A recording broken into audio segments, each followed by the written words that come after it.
I'm retro. Let's get it. We in the chop shop, we live in the chop shop. We talking sports talk, we live in the chop shop. We in the chop shop, I'm talking sports talk. So turn your dials up, it's live in the chop shop. We in the chop shop, we live in the chop shop. We talking sports talk, we live in the chop shop. We in the chop shop, I'm talking sports talk. So turn your dials up, it's live in the chop shop. Yeah, it's lit in the chop shop. Turn your dials up in the drop top. They ain't based to debate, but they keep it fact straight. Going 30 for 30, let's do a first take. On Facebook Live from 12 to 2. Rob Hatter and Jim Hicks. Going back and forth like Carter Ray, Skip Bayless and Stephen Smith. From on the court, off the court, straight to the field. Not a man that steals, but I made it steal. To the octagon where I fight to kill. We go face to face, then you write your will. I don't play tennis, but I bring the racket. I'm on the floor, I attack the basket. Put you in the casket when I'm overlapping. Never showing mercy, cause I'm always snapping. Never showing mercy when I'm in the arena. Step into the ring, you see me as I beat him. Step into the court, I'm never backing down. Killing competition, I'm smacking down. Let me get back to the other stuff at the chop shop, cause they cutting up. It's retro, coming to you live to the chop shop. Now let's turn it up. Yeah, we in the chop shop, man. Shout out to Jim Hicks and Rob Hatter. You can catch the chop shop live from 12 to 2 on Facebook Live. Let's get it. We in the chop shop, we live in the chop shop. We talking sports talk, we live in the chop shop. We in the chop shop, I'm talking sports talk. So turn your dials up, it's live in the chop shop. We in the chop shop, we live in the chop shop. We talking sports talk, we live in the chop shop. We in the chop shop, I'm talking sports talk. So turn your dials up, it's live in the chop shop.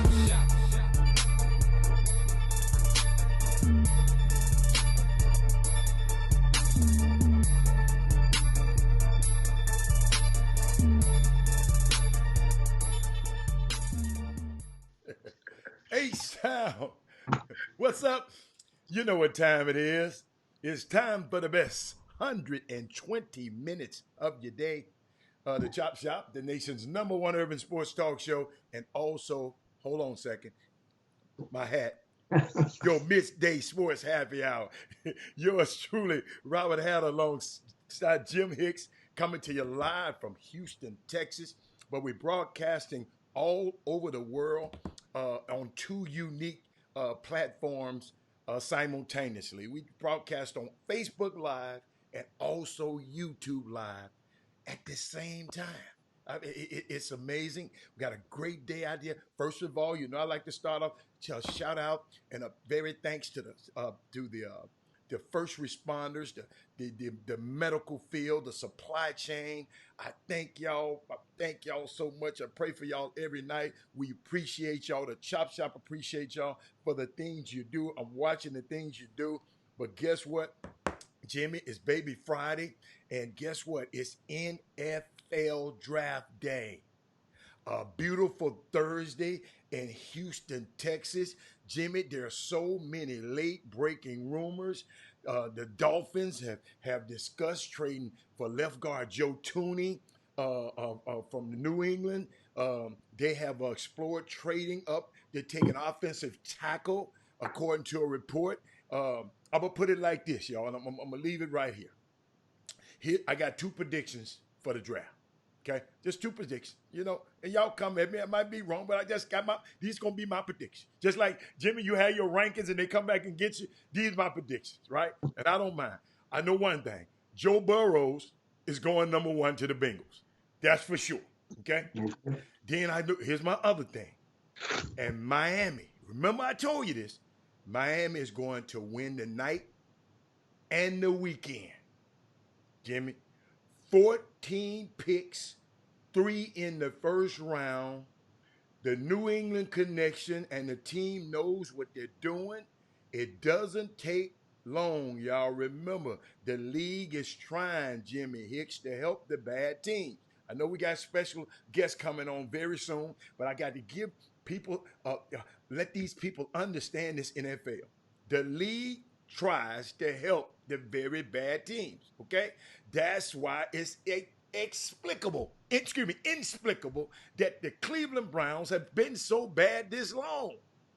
The league is trying to help you, Jimmy. They give you an easy schedule. You know, when you lose, you go play the losing team. You play you go play the losing team. Then they give you, guess what they give you, Jimmy? And y'all be mad about it, right? They give you a franchise tag. So your top player won't leave your sorry franchise to leave you. You can make him stay. You can franchise him for 3 years. So they try to help you. Jimmy, you know, when you can't afford this guy. So, but let me tell you something. The Miami Dolphins, you know I love the Dolphins. There's a couple of good reasons, Jimmy, and I want you to, it's two glaring reasons, but I want you to, you can add to it. But the Dolphins can do it, y'all. I see it. It's not hard to do. Bill Parcells, Jimmy, did it 4 times. Rebuild. The Miami, the Jets, New England, overnight, they fix stuff. It's not that hard to do. It's just that Brian Flores, Jimmy, I had to mention his name. Jimmy, they got their head beat off in the first game of last, about 50-something points by Lamar Jackson. But Jimmy, Miami's last 9 games, they won 5 of them. Chris Greer is the GM, happened to be an African-American. Brian Flores, Jimmy don't like his last name, African-American. But you be laughing about his last name. But I just wanted to share that with y'all. Those are some things that's going to happen in the draft tonight. Shout out to all the young kids from Houston and everybody. Pray for them tonight. Thank God we don't have to see their moms dressed up in them ugly outfits. Somebody go buy them. I don't know who is the fashion people of their stylists. You know, I'm so glad we don't have to see that. So, Jimmy, what else you got going on today, man? I just thought I'd share that with you. Great night for everybody. Well, yeah, absolutely. And coming up in about less than 5 minutes, we expect to be joined by our special guest. Keep this thing going for you guys. The Chop Shop. We're going to have Wade Mason, and this is this coach. He's very popular, especially in Texas and Louisiana, as well as Mississippi.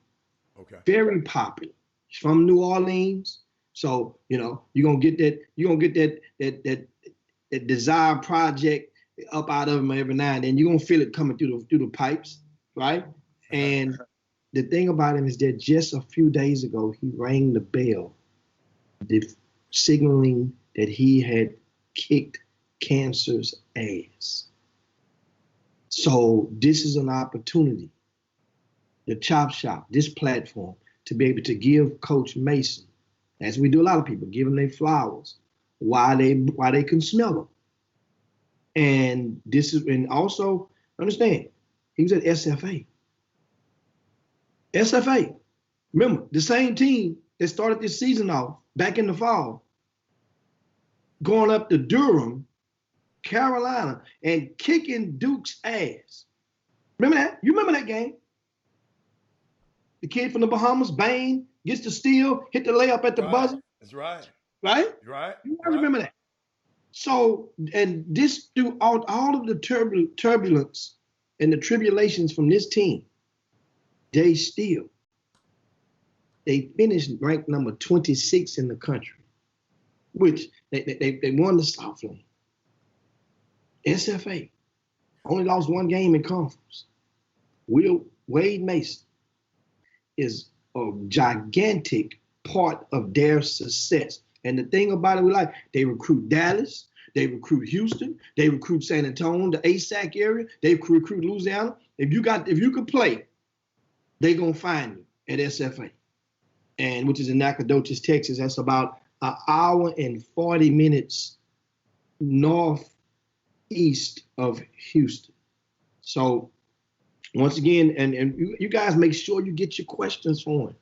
Now we're gonna do our combo with Coach Mason. Understand?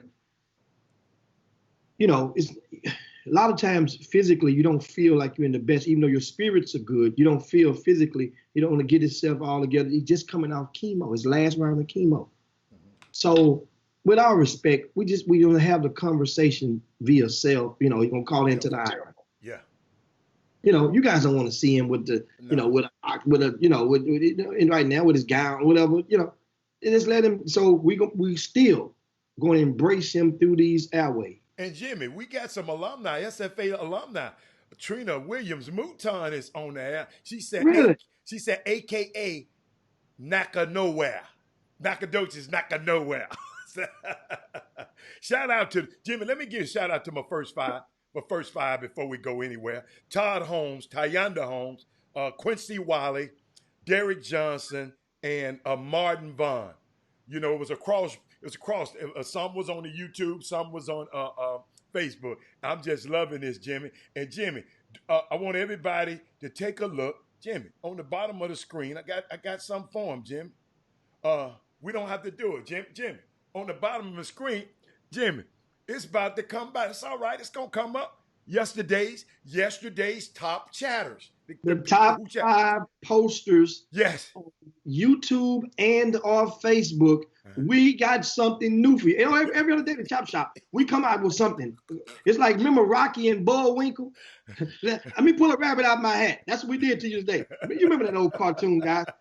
Scrolling across the bottom, and we're going to start utilizing that scroll bar for breaking news throughout the show. We'll be able to put it on there so you guys can get it and keep rolling. Shout out to Todd Holmes for taking care of business with 74 posts. Whoop Melvin Dews and Clarence Harris's and Herb Baker's butt. We're going to take that thing this weekend. Theo Huxtable over Mississippi. But right now, we have on the line with us, without further ado, we have our guest of honor today.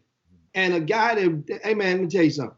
I have grown to really love this guy and his energy, you know, and because for ain't many college coaches out there that keep it real, keep it 100 all the time.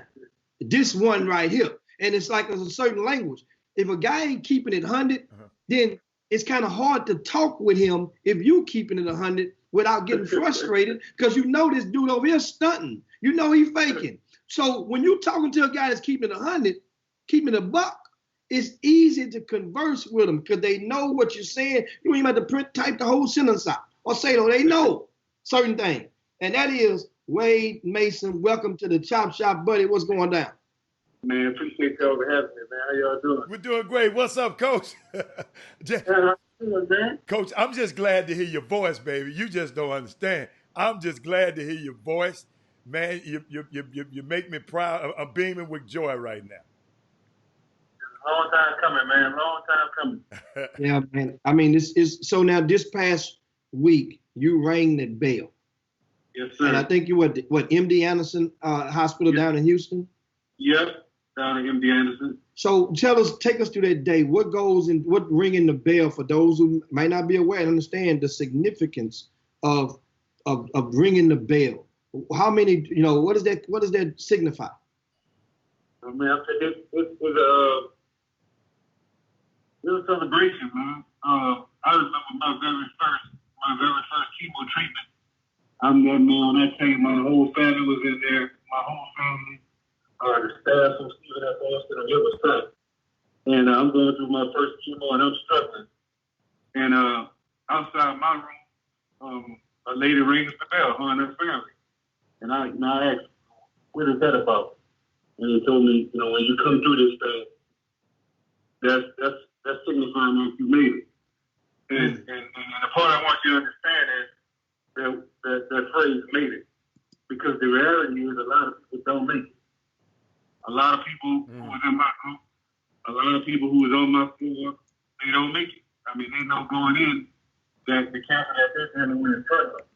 I was blessed that mine was curable, but the reality is a lot of people don't make it. And we all know people, you know, who's passed on or families been affected by what have you. But that day I rang the bell, man, it was a celebration. I couldn't take the night before. I don't think anybody in my family was able to sleep. Because, you know, with this COVID going on, COVID-19 going on, it's different because nobody's allowed to go to the hospital with you. I mean, it's not like taking your temperature and then change clothes. I mean, your family outside. So it wasn't what I expected. Initially, I was like, man, we gonna party, we have a second line. My whole family gonna be there. But now, with this pandemic going on, I was only able to go by myself. So, you know, we did the Zoom call, and all the doctors, all the nurses, all the surgeons come around. It's just a great day, man. It's just, you know, for me, it was been a year and 12 rounds of chemo and 2 surgeries. And finally able to do, man, with, a lot of days I thought wasn't going to be possible, but it happened. And how many chemo treatments is required normally, the range of them, before a person can look forward to ringing the bell? It depends. It depends. It depends on a lot of factors. It depends on what chemo you on. It depends on how much cancer you have inside your body. It depends. With me, I was fortunate because I had surgery on my colon last June. Then I found out July spread to my liver. So I had to have 6 rounds of chemo prior to liver surgery and 6 after that. So it varies. Everybody's case is different. That's probably the first thing you learn when you visit with the doctors and surgeons, that every case is different. But with me, I had to have 2 surgeries and 12 lines. The law said the same. I won't have to go through this again. They told me it's a 40% chance to come back, but my doctor didn't know what they was talking to. He was telling me about 40% chance to come back, and I'm sitting there thinking 60% it won't. So I just stay prayed up every day, man, and if God's willing, it won't come back.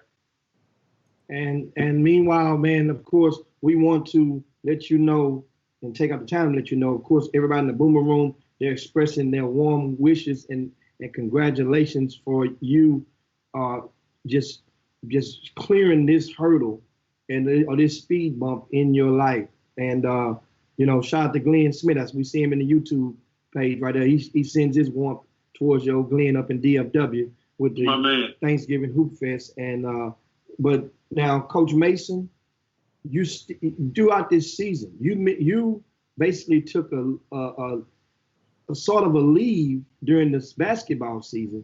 And how did you make it work? Because a lot of those kids that are on that team, you helped recruit them there. And was it kind of like were you skeptical or concerned? Like, you the training wheels. If you weren't there, all the wheels gonna come off. I mean, how did it go? It was hard, man. Against my family's wishes, against my head coach's wishes, they wanted me to totally disappear. Just focus on your health. Don't stress. We don't want you around at all. And my head coach was the worst. This dude, man, he didn't want me. If he saw me without water, if he saw me without a mask, he was on pins and needles the whole season. But my thing was, I got to continue to live life, man. I can't just totally remove myself, and now I'm going to, just sit around and think about this all day, every day. And people don't know, man. When you're dealing with something, it's almost like you're faced with it every day. Really, I'm telling you, man, I've never seen so many cancer commercials in my life that I was diagnosed with. I'm sitting there watching the Super Bowl, and they have a commercial referencing cancer, and I'm like, man, I can't escape this. So my thing was, I had to be around. A lot of people don't know, but I was at practice, I was at games. The administration allowed me to play Alabama, I fly to the game, fly back, don't fly with the team.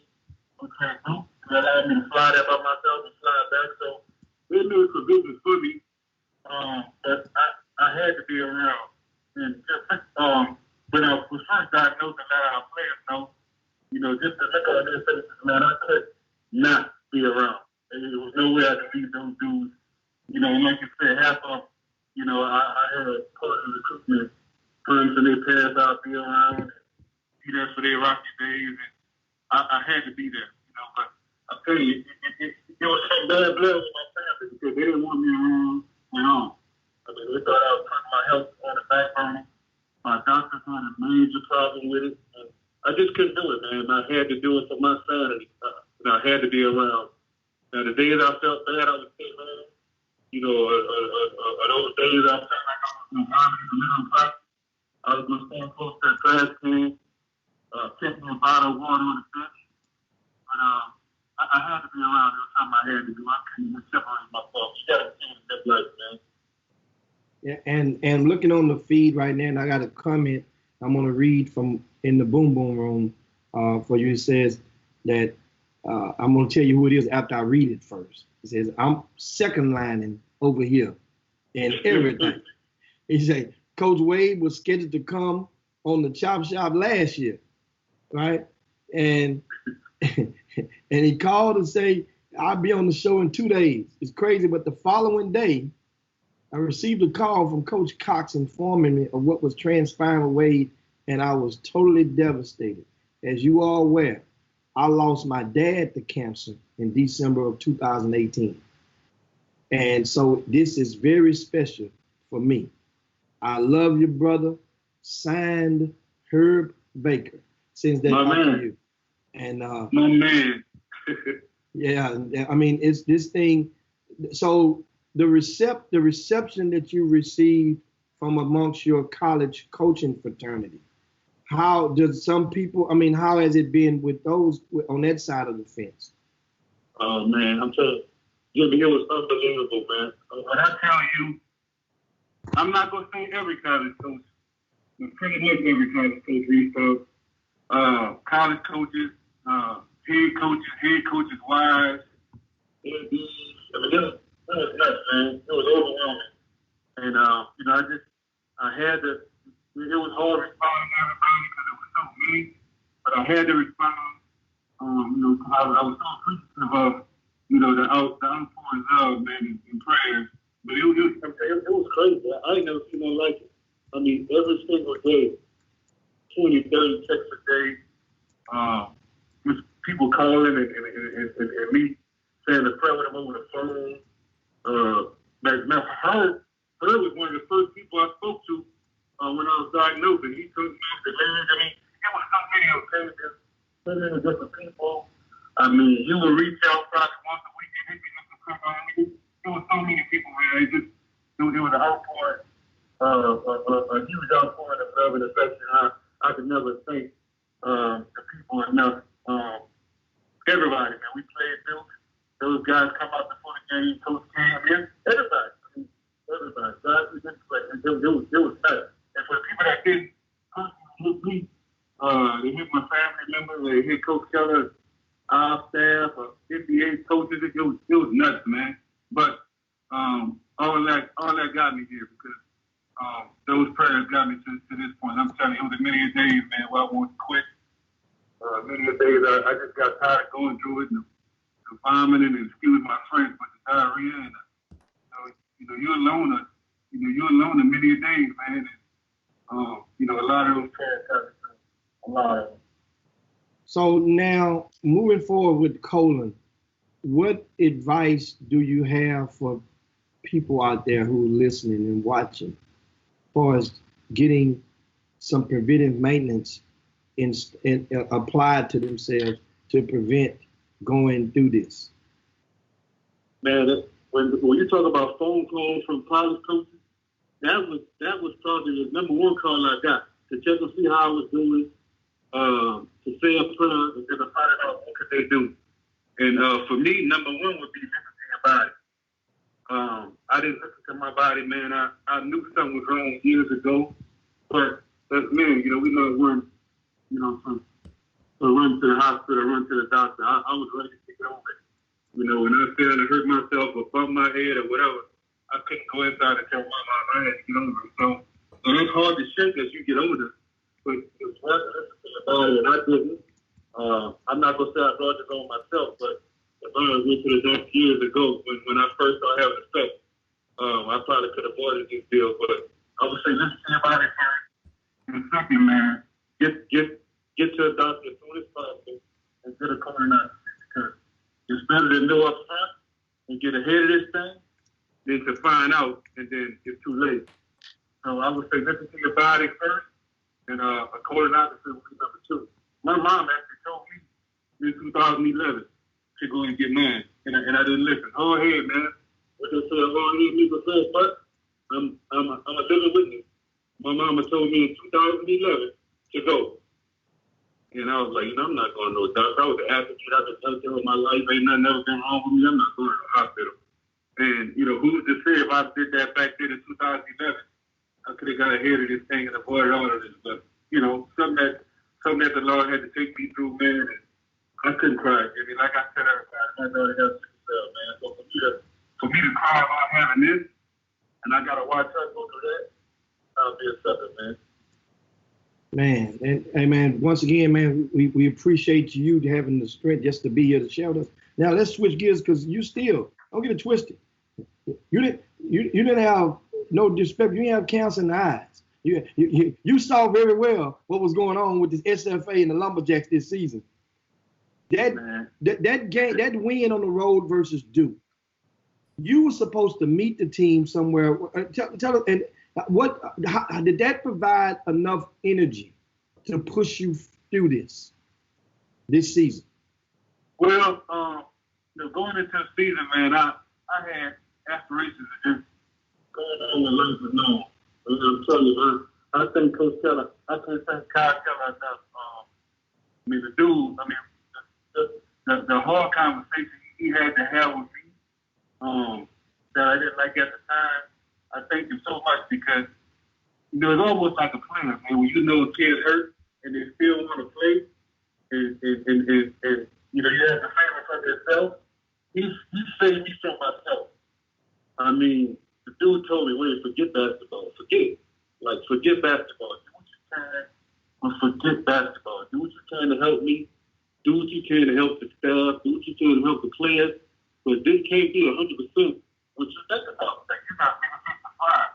I wasn't trying to hear it, man, but I remember sitting in the office and we had that conversation, man, and I was upset about it. But the more I thought about it, and the more the season went on, it made sense, and I'm thankful for him. Like I said, man, the administration, our university president, and coach, they all made provisions for me, man. I mean, I did road games. I flew by myself. I didn't travel with the team. I would beat the team there and go to the games. And the team, even at Duke, after the game, the team flew out. I stayed there and flew out the next day by myself. So it was hard not being around and able to celebrate on the plane and that kind of stuff. But I was there. I was there in the flesh. I was there, to be, constantly in coach's gear and, going back and forth with the assistant about different adjustments and in-game adjustments and keep the players in line. And I was there. I didn't miss a beat. But it was definitely different traveling by myself and not, experiencing that somewhat camaraderie. That's why I was looking so forward to the March Madness in the conference tournament. I mean, I actually left the hospital on that Thursday. I finished up chemo, left MD Anderson, and drove out to Katy to the Ferrell Center to meet the team. I get out of my car and they tell me to go back home and cancel. So up until that point, I was kind of distant, but I was around. Hey, Coach, can you hear me? This is Robert again. Yes, sir. Coach, what are you talking on the speakerphone? Coach, let me tell you something, Coach. You got people on pins and needles listening to every word you say, but somehow either you're on speaker or some kind of way every other word is kind of being and you got some valuable stuff to share, and these people want to hear it. How are you listening to? How are you talking on the show with your device right now? I'm on a regular cell phone, but I'm from the hood, man. I was raised on food stamps, so my cell phone plan is one of them cheap plans. No. You know what? Hold up. You're coming through loud and clear, but it seemed like your mouth is moving away or something, like I do on my speakerphone, and I got the latest model, and it does the same thing. So I was just trying, because these people really want to hear from you, man. I'm just listening. If you see this Facebook feed and this YouTube feed, you need to go back and take a look at it. You have people on this show and in this area that really, really love you, man. I didn't realize how you got Greg Wise on here. You got people on here really, really care about you. So I was just trying to figure out how you were probably just moving around. Just probably talking on your thing. That's all. That's probably what it is. Probably just be still. You're probably moving around. That's probably what it is. Probably concerned. But keep up. What else you got, Jim? I saw some good questions. Okay, coming up, Coach. This shortly. There's rumor that the NCAA could possibly change the rules for transfers. That if so, every Division I player would be able to transfer one time without sitting out. that was expected to be passed next year, but there's rumor that it could be pushed up and passed within the next 90 days. If that happens, what does that mean for the mid-level, or say mid-level budget-wise schools and the low-level budget-wise schools? What does that mean for the high school player who thinks that he's good enough if that happens immediately? Well, I mean, as far as if it does pass sometime soon, a lot of coaches will have to change what they're doing on the fly, and kind of like Kool Moe Dee said, man, you know, Wild Wild West. That's why you gotta adapt. Now, as far as high school kids, man, and I feel bad for them because the reality is they'll be at the end of the totem pole. You know, unless you're one of the top dudes, you know, top 20, top 25, top 50, what have you. But outside of that, you know, I mean, it is what it is. I mean, everybody want to have, you know, play old and from what the pundits say, veteran teams and veteran experienced teams win. So, you know, that would lead to a lot of, you know, head coaches wanting to stay on and get guys that have college resumes already, no matter what it is. No matter if a guy has 2 points a game or 22 points a game. He has a college resume. He's been through a college practice. He understands the strength and the speed of the game versus a high school kid. So, you know, that was to change sometime sooner. Even if it does change, I feel bad for high school kids. And, you know, I would continue to tell them, just keep your head down and work. And I think what they do, you only need one school to love you. I think a lot of them get caught up in that. I think that's the problem nowadays. You don't understand that you only can play for one school. But, you know, if this rule passes, it's going to be a humbling experience for a lot of them, that's for sure. What do you mean by humbling experience for those high school seniors? Because a lot of them think they're dudes, they might wind up understanding that they're bad instead of dudes. And, you know, I mean, the phone calls, the phone will start ringing. Because the reality is, I mean, there's almost 1,000 proven players, you know, in the transfer portal. You know, why, and I'm not saying me in our program, but a lot of coaches, I mean, that's what they live on for. You know, they want experienced guys, they want older guys. So why wouldn't you take an older guy versus a high school kid? Because, you know, outside of coaches, administration's not giving coaches time to develop these kids no more. You get a high school kid that thinks you're going to have him for 4 years, you stand in the station.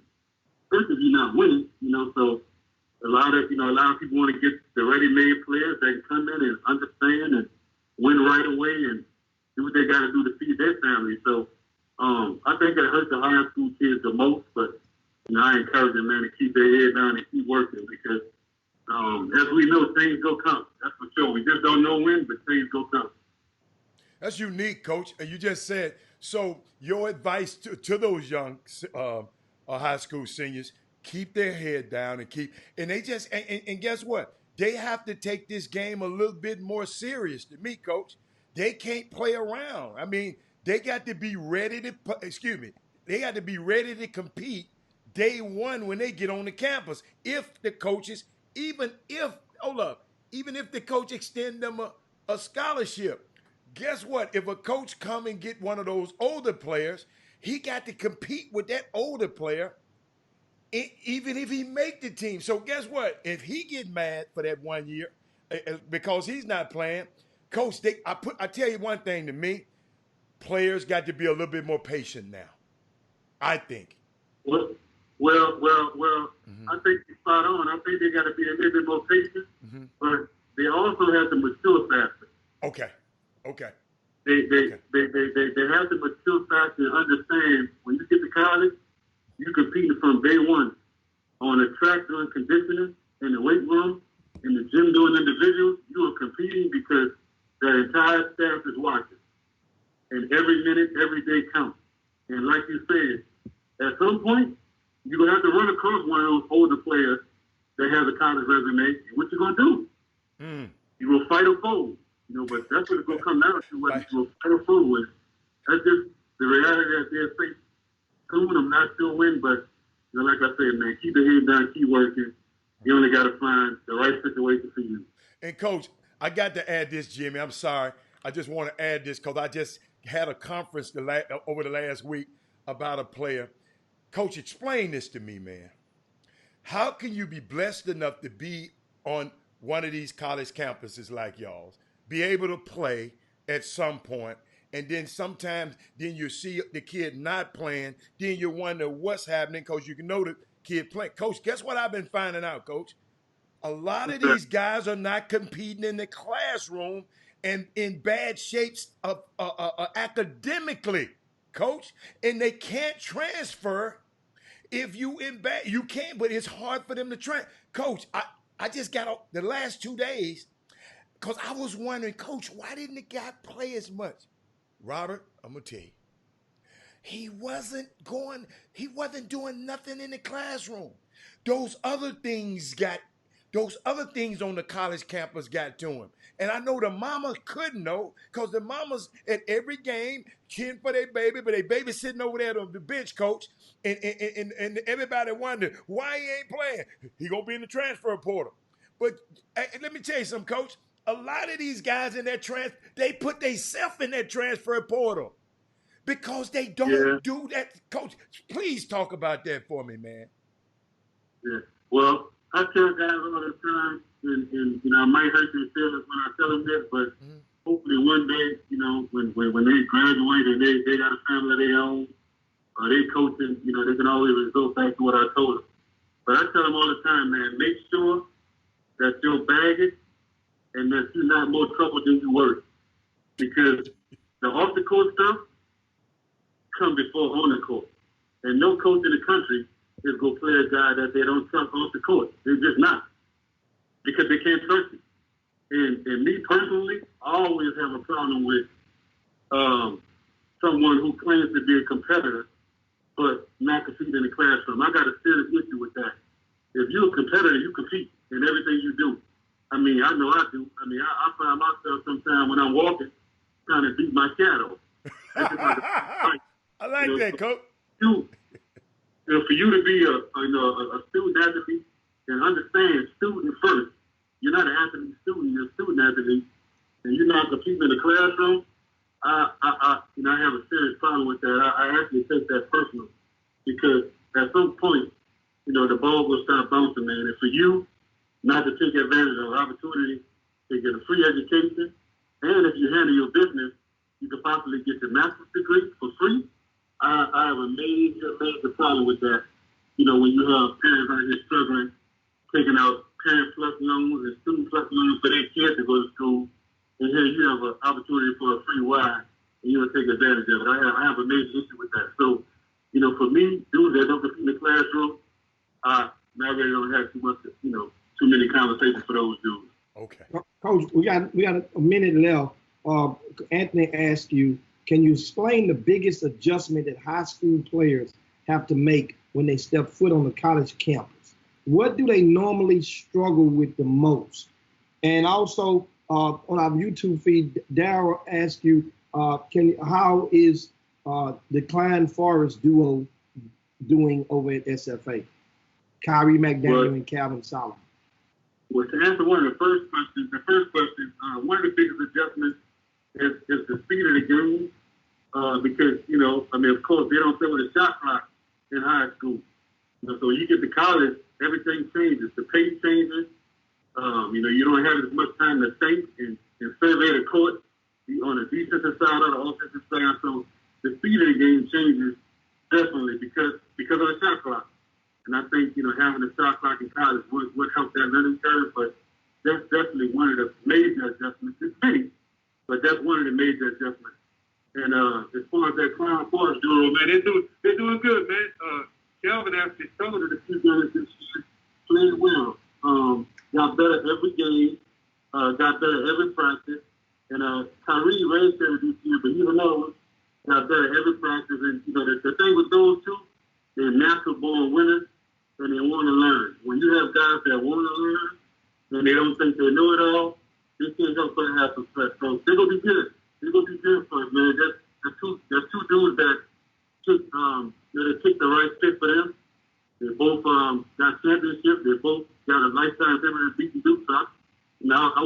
faring pretty good right now.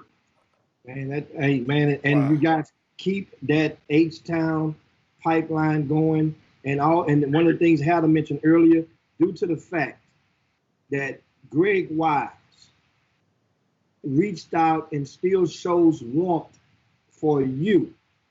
That's a testament to your character on that high school coach. Why do I say that? Because you at SFA, you helped attract or influence not one but two players from Jack Yates High School to sign at that school, and both of them did not return after their freshman season, and they both transferred. So that coach, most cases, a coach would be pissed off at you for one. You had two, and they left, and he's still down with you. Yeah, that lets you know right there That's that good. you solid, especially in the urban communities of Houston, Texas. That's awesome. Nah, man, Coach Wise is a good dude. I mean, of course, I saw it early on, just going back and forth to Yates, man, how he cared about those kids, and the biggest thing, how those kids respected him. So, there's all love on my end. I mean, I'll never do nothing to hurt no kid. I mean, a lot of them can't take, my toughness and my outer shell. But at the end of the day, they know I got love for them. That's for sure. None of them can never say I don't have love for them, and none of them can never say I didn't teach them life. That's for sure. Man, and also give you a congratulations. A lot of people may not know, be aware, but recently this week, SFA received a signature, a commitment from former Cy Falls High School star who led them to a state championship. You mentioned the term winning. Mm-hmm. Those two young men you just mentioned, understand, the two men that went there from Yates went to the state tournament, winning. Two young men that's there right now, returning next year from Klein Forest High School, went to the state tournament, winning, right? And now we're talking about Nigel Hawkins, who went and took Cy Falls High School to the state championship as well.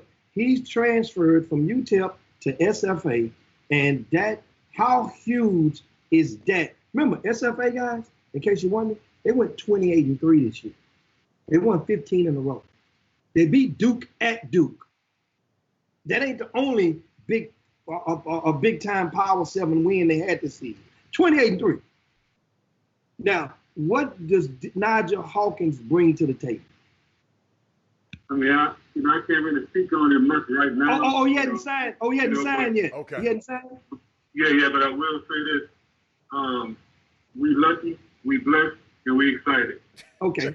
Hey, Coach. Now, NCAA rules prevent Him from coaches talking. from speaking on prospects who have yet to sign. So I know the signing date is valid right now. I know he committed. I just figured and assumed. So that's my bad for assuming he had signed. No. Yeah. So that's why he can't. That's why he can't speak on it, guys. So if you want and you live in Cyprus, he's not dissing him. He just can't speak on it. Hey, Coach, I got a text before this. I got to get this one in. I got a text that it was so many coming in. I didn't see it, but it was a valid question because I think a lot of guys need to hear this. Trina Mutant, somebody sent it to me. They said, ask Coach, what were his symptoms that made him know something was not right years ago? It started in 2013. I remember I was diagnosed in 2019. Mm-hmm. But in 2013, I started feeling tired. Mm. But I would always attribute it to something else. I eat bad, and I don't work out like I used to, what have you. But something was wrong. But I was extremely tired. Come to find out I was anemic. I had blood in my stool. And, it was just secrets that I kept to myself. And over a period of time, it got worse. But I would say being anemic, losing blood in my stool, and, of course, when you're anemic, it causes you to be tired. So that was my symptom. Okay. And, it came to a head. Okay. Thank you, Doc. Jimmy, go. Go on. No, I'm good. That's all I wanted to hear. Hey, Coach Mason, man, we definitely appreciate. We know your energy. You have to go to. You have a staff meeting, a conference call shortly. We want you to get your energy up. We don't want to take you all the way on through, man. And we will get you back on again in a few weeks when this thing starts to clear a little bit about the economy reopening and social and kind of give us some more, because we want to talk a lot more recruiting with you, because it's something that you are acute with, and especially the differences with recruiting Louisiana versus recruiting Texas, and how you have to navigate through relationships and dealing with people who give you their word but often go back on that, and what that does for the recruitment of the next player. We'll talk about that and a lot more on next time. But man, we definitely appreciate your story. And once again, you are definitely loved by not only the Chop Shop, but the Boom Boom Room. They're loving you all there. I'm telling you, they give the comments are all over. Yes. So how can they follow you on social media? I'm on Twitter. I'm on Twitter. That's about it. Coach Mason on Twitter. That's about it. But other than that, I don't do much. I stay a little radar. I'm saying, what's your Twitter handle? How can they follow you? Jimmy, you know what? I don't even know, man. It's on my phone that I just clicked on. I'm not that sure. We'll definitely try to share it with you guys. Coach, I got it for you, Coach. Coach, I got it for you, Coach. Hey. That's what I'm going to tell them, Coach. Hey, you Googleable. So they can Google you. They'll find it. Yeah. They had a man. My cousin Robin tried to my cousin Keon and say, "What's up, man?" Okay, what's up, baby? Yeah, man. Hey, tell them what's happening, man. Of course, and guys that know Wade Mason is the first cousin of Robert Pack. That's my man. And of course, Robert Pack played junior college alongside in the backcourt with Byron Smith, who's the head coach at Prairie View. Right. Yes, sir. Yes, sir. When I was at Angelina, they were at Tyler Jr. at TJC during that time. That's when I got a chance to meet them and go down there. And, TJC though, it's a little dry town though. You can't really get no. Man, that's all you think about. You can't sip nothing out. That's all you think about.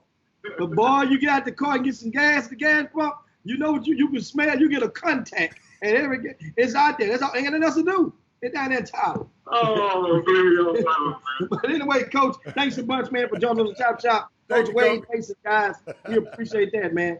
Thanks a bunch, man. Hey, man, that's great. Always good to hear. That's great, man.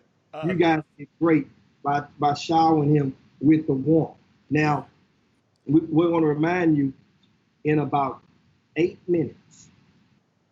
It's Thursday.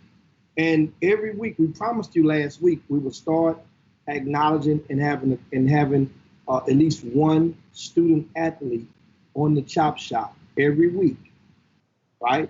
That way you can kind of learn the personalities of some of these kids. But with today igniting the NFL Draft 2020 in a digital format, which has never been done before, it's only right to get a future football star, but he has something really special about this story.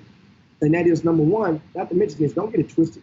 The Chop Shop, we love everybody, but it's kind of, we gonna really love when you have young African-American student athletes that are getting it done, especially on the academic side, as we just mentioned a while ago. Here's what this young man has done. He's in the classroom. He's on course to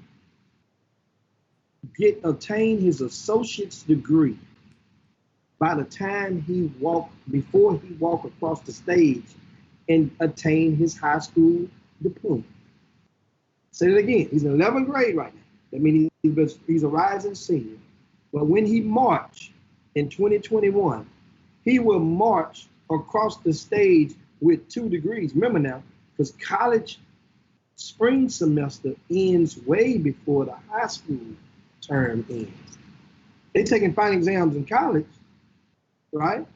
Well, but it's what they call dual credit, bottom line.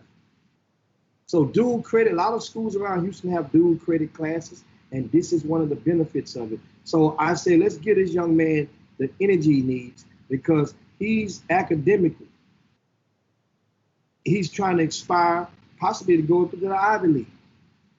And nobody on the feed knows a lot more about the recruitment and student athletes in the Ivy League than Robert Hatter right now. So we're gonna have a talk with him. And in case you were wondering, the young man's name is Cameron Kinchian. Jimmy, I'm glad you said it while you wasn't on. No, it's easy. Keyshawn, like Keyshawn Johnson. It's Keyshawn. Okay. Keyshawn. Yeah. What I'm talking about. That sounds like they might be some crawfish. I might. When you got that Sean or that O, if that name pronounced like that, that means there's some crawfish eaters right there. That means I'm about to stay close to them right there. They might have something going on. Hey, Jimmy, Chuck McGowan, shout out to Chuck McGowan. Shout out to everybody on both feeds, especially YouTube. Do me a favor. If you on Facebook right now and you haven't subscribed, to YouTube, go over there and let's do it now so your imprint can be over there as well. And if something happened on Facebook, sometimes they have restrictions. We'll be able to just be up and running on YouTube. But I just appreciate the footprint. I've been watching y'all lately, and it's a unique platform. Let me tell you something. Both of these platforms are so great to have. We got the luxury of doing them live. You follow me? So, we used to have it taped and we'll play, but they're both live, and that's unique. Live content is the wave of the future. And thank God, Jimmy and I had the wherewithal to be ahead of this thing before it ever happened. So shout out to y'all. But I looked, Jimmy, you know what I did? I went and looked at the YouTube, the Facebook. We got a whole lot of friends. Let's see how many subscribers we can get. You follow me? We got a whole lot of friends. So let's turn friends into subscribers. Jimmy, you sent me a list this morning before the young fella Cam come on. You sent me you know what? I forgot what we've done. See, when you're making history sometimes, Jimmy, you forget about it. Jimmy, I could not believe the extensive list of the college coaches that has been on this show. I sit there, I'm looking at the list and I'm saying, and I'm making them big because, you sent a picture, you took a picture of it. And I'm saying, wow, I went back and just remembered each guy that's been on this show. Y'all got to realize, we didn't just start this show. Okay. Y'all got to realize, we done been to 3 radio stations. We done been through 3 radio stations. KYND. It was one before that one because I was a guest on that show. I forgot that other one, Jimmy, was upstairs. KYND, The Amazing 102, and 101. We done, over those years, Jimmy, I did not realize that you were writing and documenting the coaches. I keep receipts, man. I keep receipts. Dude, let me tell you something. I was amazed. When you showed me that, I said, what the heck? Sleepy was over there. Darren Templeton, he been around for a long time. Todd Holmes. Jimmy, I go back and look at some of our old KYND tapes. Some of the same guys, Rick Wilmore, some of those guys are still on the Boom Boom Room, man, after 4 years. It's unbelievable. And Jimmy, guess what? On cue, Jimmy, our special guest, has popped in. We got him sitting in the dressing room. They doing his makeup and all of that. He got his glam squad in there and everything, Jimmy. But Jimmy, I want you to be able to. I'm gonna let you introduce him because you just gave him another introduction. But introduce this young man again. Oh man, we're talking about he's an 11th grade quarterback at C.E. King High School in Sheldon ISD, and that is in East Houston. And let me tell you something. The thing that caught me was the fact that he was on pace, as I mentioned earlier, to graduate due to the luxury of having dual credits with an associate's degree when he obtains his high school diploma. Now he's a starting quarterback for the football team. C. King is going into a new district next year, and a buzzsaw, Howard. I'm talking about listen, Howard, we got a buzzsaw sound effect over there. They going into the district with a Tascasita. Oh. With who else? Is North Shore in that district too? North Shore. North Shore football. Uh-huh. North Shore, Tascasita, Summer Creek, all of them guys. So first of all, welcome to the show, young fella. Thank you. I know your pops. Shout out to your pops as well, and I know he's watching the show. He's at work. Now, want to make sure now. You know, pops looking to make sure you ain't got nobody in the room over there hiding over there in the closet. You know? No, sir, I'm by myself. Okay. Now, what's about this district next year? Let's see it. And all these other schools, North Shore, what you gonna do with that? You know, it's gonna be a battle, you know, every game. So, just, you know, I feel like it's the top district in Texas. Nobody can tell me otherwise. So, like, it's gonna be a competition every week. You know, you never know who's gonna win. So, you know. So now, tell us about this academic component first of all. This dual credit. How do dual credits work, and what kind of associate's degree will you obtain, or you expect on track to obtain when you graduate from CK? Okay, so how it works is coming out of middle school, you have the option to opt in or do dual credit, and you go through a selection process. You get selected in. Your first 2 years, you take 2 college classes, like just like simple college classes to get you like ready for the career plan you chose. And so I have my associates in pre-engineering, and then I'll by next year I'll have 60 college credits. So that's how it goes. 60 college credits, and that is enough to attain that associate. Now you guys just moved into a new school building in January, right? Yes, sir. And tell us about this new school building you got over there, Chill. Now, I passed by on the freeway. They got billboards doing advertisements. Now, the billboard for the football stadium doing ads. You passing down the Beltway, I might we got to get chop up in that thing. Jimmy, I'm listening to you, right? Hey, Cam, check this out. He passed by the school. He passed by that area a lot. Is it any coincidence that your better half is a part of that community and part of that school district, Jimmy, that you were so interested in Cam? Did that kind of play into it a little bit, just a little bit? Actually, not really. That was secondary. It not because the thing that caught me was a black quarterback. Okay. Being able to achieve this status and get half of his college out the way before leaving high school, and maybe it can motivate the next quarterback out there that they can get on top of business, to get on top of that business, take care of everything, and supersede your route. And now, what do you do well on the field, Cameron? So me, along with, you know, I can make any of the throws, but also just being able to, if a play breaks down, trying to improvise. Now I'm kind of, you know, especially with being a senior, but also a quarterback, stepping up in leadership role, having instead of, you know, just the offensive unit, I got to get the whole team, you know, mentally prepared for the game and stuff like that. Did you play? I got another one. Did you play any other sports throughout your career? Or you just focused on football? I played basketball for a little while and baseball, but then I decided to solely focus on football. Okay. How good?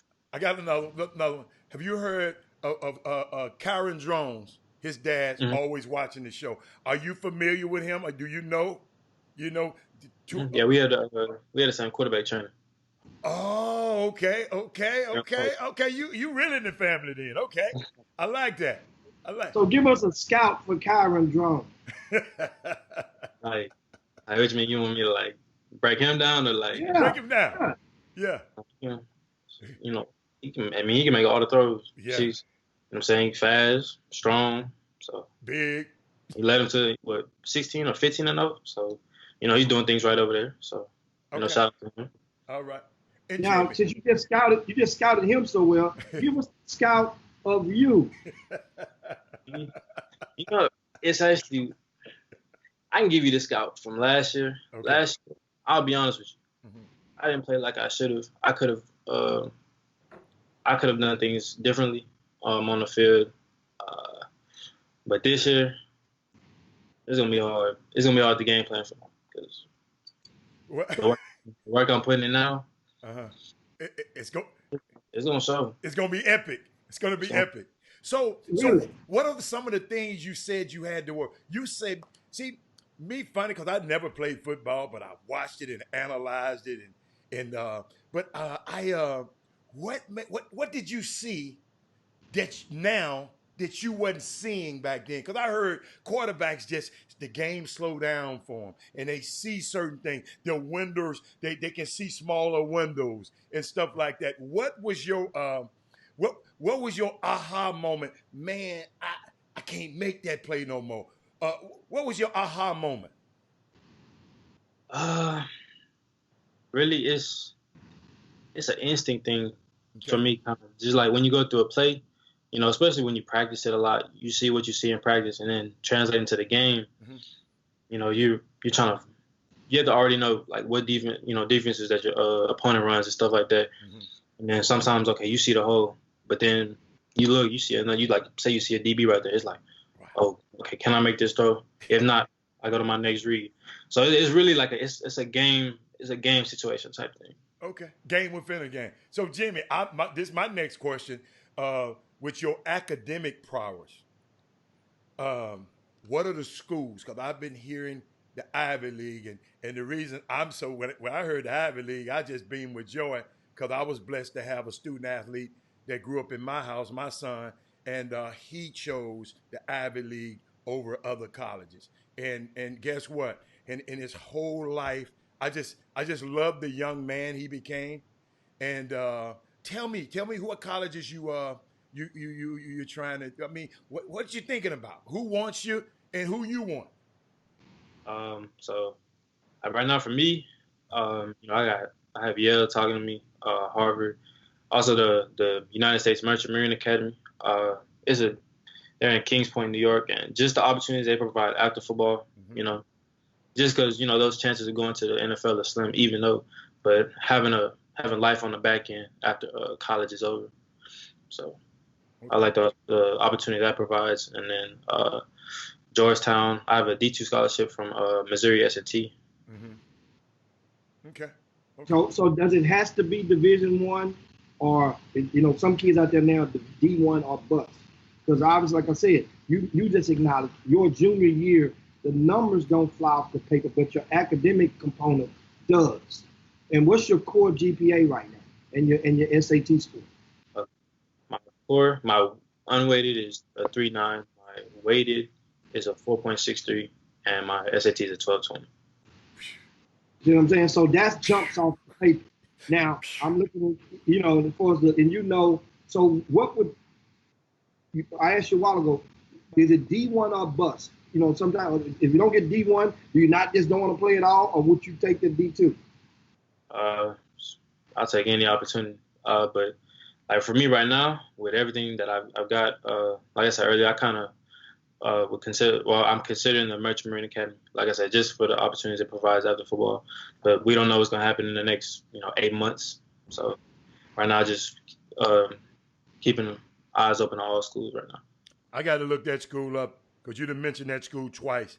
So I got to look them up and make sure they're all right. Make sure they telling you the right thing. Will there be a high school football season this year? What's the talk? You can read that question. Will there be a high school football season this year? I hope so. I mean, there's people saying that, the corona's going to, dial down a little bit. But even if I've heard talks of we might not have like preseason, you got a couple games before district, and then we go right into district play. But I'm just praying we have a season. Is there a game on that schedule you got circled already? All of them. He just want to play. If you want a specific one, I can give you Humble because we lost to them last year in the first round. Okay. I give you Summer Creek, just like I'll give you Uncle.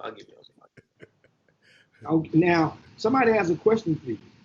They said that ask you about the kid who transferred into Seed King named Cody Rusty. What's up? Where he come from? He came from the Legacy School, and I've been playing with Cody since we was in grade school. And fast, strong, especially for his size. He can play scat back, slot receiver. Just a good athlete all around, and definitely adds to our offensive weapons. So you done lured Cody back over to Seed King. You out there working, huh? Hey, don't say that. Don't say that, Cameron. You on tape. This on wax. Don't you say that. Ain't that something? I like that. Jimmy, you always told me the kids recruit better than the coaches. The coaches be out here thinking they recruit. The kids got better relationship with the kids than the coaches got them with the kids. You told me that a long time ago, Jim. Best recruiters in the world are the kids. Right. And that's why no rule against a kid recruiting one of their homeboys. They got ethics stuff in place for grown folk doing it, but not for the kids. Kids don't do it. And now, what I ask you is, it looks really glim for 7-on-7 this summer. How would that impact? What are guys, student athletes as yourself? How are you going to supplement that? Are you guys turning into more video in order for the coaches to get a chance to see you? Because they don't look like they will be able to during 7-on-7s or camps. Okay, so with the coaches that I've talked to, most of them, they haven't even brought up 7-on-7. Most of them are just, they want to make sure like we're still working out and stuff. They'll be like, tag me in workout videos, tag me like if you go to your trainer, just to let me know that you're working and stuff like that. But I mean, there hasn't been any talks about 7-on-7 from any coaches, but I'm pretty sure even if we get the chance to, they're gonna look. But if we don't, they kind of just gonna go off the film we have right now, and if we have a season, kind of go along with that. And now your coach, couple of years ago, I remember Seed King made Good Morning America. Mm-hmm. Michael Strahan came over to the school. I remember that. And awarded you guys and granted you guys. Deion Sanders chipped in. They got Under Armour to give the whole program to because you lost all of your equipment from football. Were you at Seed King during that time? Yes, I was an incoming freshman. Mm. And so now you guys, what's the atmosphere around the program now? You have your head coach, Coach Fitzhenry, and he has his work cut out for him as well. He knows he's about to go into this buzzsaw of a district as well. But you guys coming off a winning season, and what's the overall atmosphere? Being that you have a brand new school building, do you expect the attendance to spike upward, or people now like your buddy? Like Rossi just said, I'm sorry, I chopped up his name. What's the young fella name? How just said? Cody Rusty. Yeah, Rusty. Are more people following his lead? Do you hear and saying, man, you know what? I might go try going to Seed King. Yeah, I'm in talks with a couple of people that want to come to King. They've been asking me. But see, look at Jimmy, you better not get don't get my partner in trouble, man. Hey, Cam, your dad said he's so proud of you. He just pops up on the screen. Your dad says he's so proud of you, son. Just wanted to let you know that. But now back to Jimmy. Hey, watch him, Cam. But go back, Jimmy. Your favorite two teachers at Seed King. We're gonna help you turn that 89 into a 90 right now. Who's your favorite two teachers? I'm gonna show you how to work game. My favorite two teachers. So I'm gonna go from this year, from my class this year. And the thing is, I have like 3 teachers at the high school, and then I got my 3 professors at the college. So, so I say Mr. Hurst. He's my physics teacher. Cool guy. And second, be careful. I mean, I really like all of them, but I can't really, Remember, you got a 3.9 GPA. Somebody holding you back from getting that 4.0. So you better name that teacher holding you back. That's what you better do. That's how you pop. I'm gonna show you how to pop politic. He politicking. My second favorite, I say my English teacher, Mr. Bish. She's cool. A lot. Also, she kind of teaches us how to mature, not mature, how to be responsible. You know, she gives us an assignment, tells us how to do it, give us a due date. Mm-hmm. If you get it done, you get your grade. But if you don't, you got to look. You know, so kind of just teaches you responsibility. I like her. So now, lastly, we got a minute left. Yeah. The NFL draft starts today. Who's your favorite player in the draft? Favorite player? Okay. I like Joe Burrow because he played for my favorite college, LSU. Oh. My cousin went there. Okay. Right? Who's your cousin? Terrence Tolliver. Oh, I remember him, wide receiver, playing for basketball. From down in the country. I remember that name. From Navasota, Hempstead, somewhere like that. Where you from? From country town. I remember him. You keep going. Don't Keep worry. going. But I'd like to say Chase Young. Just his motor doesn't stop, you know. But even though he an edge rusher, you know, one day he might be coming after me. But, you know, Wait a minute, hold up, Jimmy. Did you hear what he said? One day he might be coming after me. Oh, I like that, Cameron. I'm like, hey, I like that, baby. Same. Be Gotta humble. listen to everything. Now, meanwhile, guess what, young fella? Guess what? Cameron, how you pronounce your last name, Hal? Keyshawn. Keyshawn, like Keyshawn Johnson. Yeah. Young Cameron, we are rooting for you. Yes, sir. We have new fans in the Boom Boom Room on the Chop Shop. You the man. Make sure you understand. We're gonna follow you. Going to make an effort to come out and watch you play one of these games. Mm-hmm. And when you do, I hope you show out. You never know which one. I hope you show out because we make about two or three high school games this season. Hopefully, there will be a season that will allow spectators and our media, the press, to come in.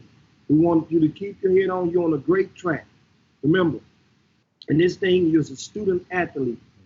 That means first and foremost that academic component you're making like the college you just named. You can make a 4-year decision, or you can make a 40-year decision. Right. So at your age, the 40-year decision, that's equivalent to back when you first started school. They gave you an old book that you read out of. I know they do it in every school. They had the race between the rabbit and the turtle. You remember that? Tortoise and the hare. That's what they called it then. Yeah. You know, they call it rabbit and the turtle. Yeah. You know, and over there in Parkway Forest and all that stuff where you from over that way. And all, they call it rabbit and the turtle. Right? So guess what? Ain't nothing wrong with being that turtle. It's about winning that race. That 40-year plan. Stay on top of that. Great job you're doing. Congratulations to everything you're doing in the classroom. And stuff will come. And I'd like to tell you too, Cam, you and your dad, we exchange numbers. Anything you need my help on, pick up the phone, call. Anything you need my help on, I'll make it happen. If I don't have the information, I'll go get it for you. Okay? Say no more. All right, man. Thanks so much, man. That's my man, Cameron Keyshawn. Yes, sir. Up in there with us guys on the Chop Shop. Peace, young man. Be up out of here. And that's a good time. Oh, well, I like that, man. I like that. That was fun. Oh, yes. I loved it. That really was. Hey, you make y'all that kind of stuff right there. That just make me proud. Make me proud. Got young fellas like that. Jimmy, I told y'all. Wait, what did I tell y'all? Jimmy, plant these seeds 3-4 years ago and wait on a harvest. It might not happen overnight, but if we keep planting these, Claude Thomas or Todd Holmes, if we keep planting these seeds, these kids they just gonna be more aware. That's all we want. What you said, Jimmy? The opportunity. Always the opportunity to know, because most kids didn't know. Man, it's the Merchant Marine Academy. First time I've ever heard of it. You know, I've heard of Army, I've heard of Navy, the West Point, but it's first time. So, I mean, do those kind of things, man. Our young kids now, that's why I told y'all, Jimmy, we have to be, what I told you, to be comfortable and be just more, understand that these young kids going to be successful. And we got to be comfortable with their success. It's all right for us to be successful. Really and truly, it's okay. Because you're going to see them. Don't get mad at them. It's okay. But that's all. What else, Jimmy? Oh man, I mean, guess what? Great convos today. Shout out to old Cedric Washington, just stopped out of Chop Shop in the Facebook feed, and Reginald Boylan is up in there as well. See you guys. You know who Reginald Boylan is, Jimmy. Jimmy, that's the guy. Y'all Google it. On the Strength Record, OTS, used to have MJG and 8 Ball and all them. He from Memphis. He live in Atlanta area now. And y'all be careful down there, Reggie, too. That's a legend that's on this Chop Shop right now, man. That guy there, Reginald Boylan. I'll never forget, Jimmy, when we get off the air, I'll tell you some good secrets about Reggie. But that's my man. That's my man. I see all the warm wishes for the young man, Cameron Keenshawn. And, I mean, it's great. So if you have a player that's excelling off the field in the classroom as well as in their sport, I don't care what sport it is, just send us an email. And during this time, that way we can acknowledge them, because understand, not an average, got to be something above average. Like, that's what I liked about this young man, because he don't have stats that jump off the page. He's 6 foot tall. He's a QB, inspiring, but he's kicking butt in the classroom. And you're playing 6A, Class 6A football. He's going to have enough film to help him if they have a season, to get him the looks, even though that he won't get during this COVID-19 abbreviated offseason. Right. So that's the thing. And but guess what, Jimmy?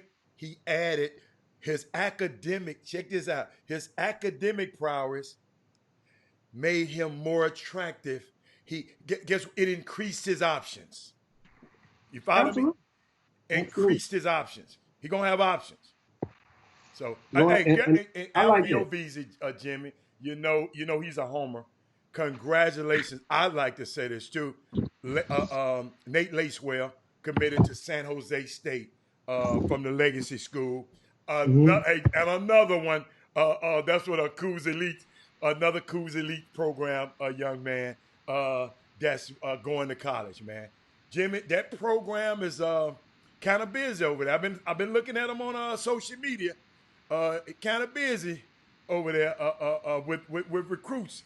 You know, if what I saw, I didn't capture the screenshot, young man, and I wish I could have, and then I would have called all of y'all names out. But I know about Reuben Jones.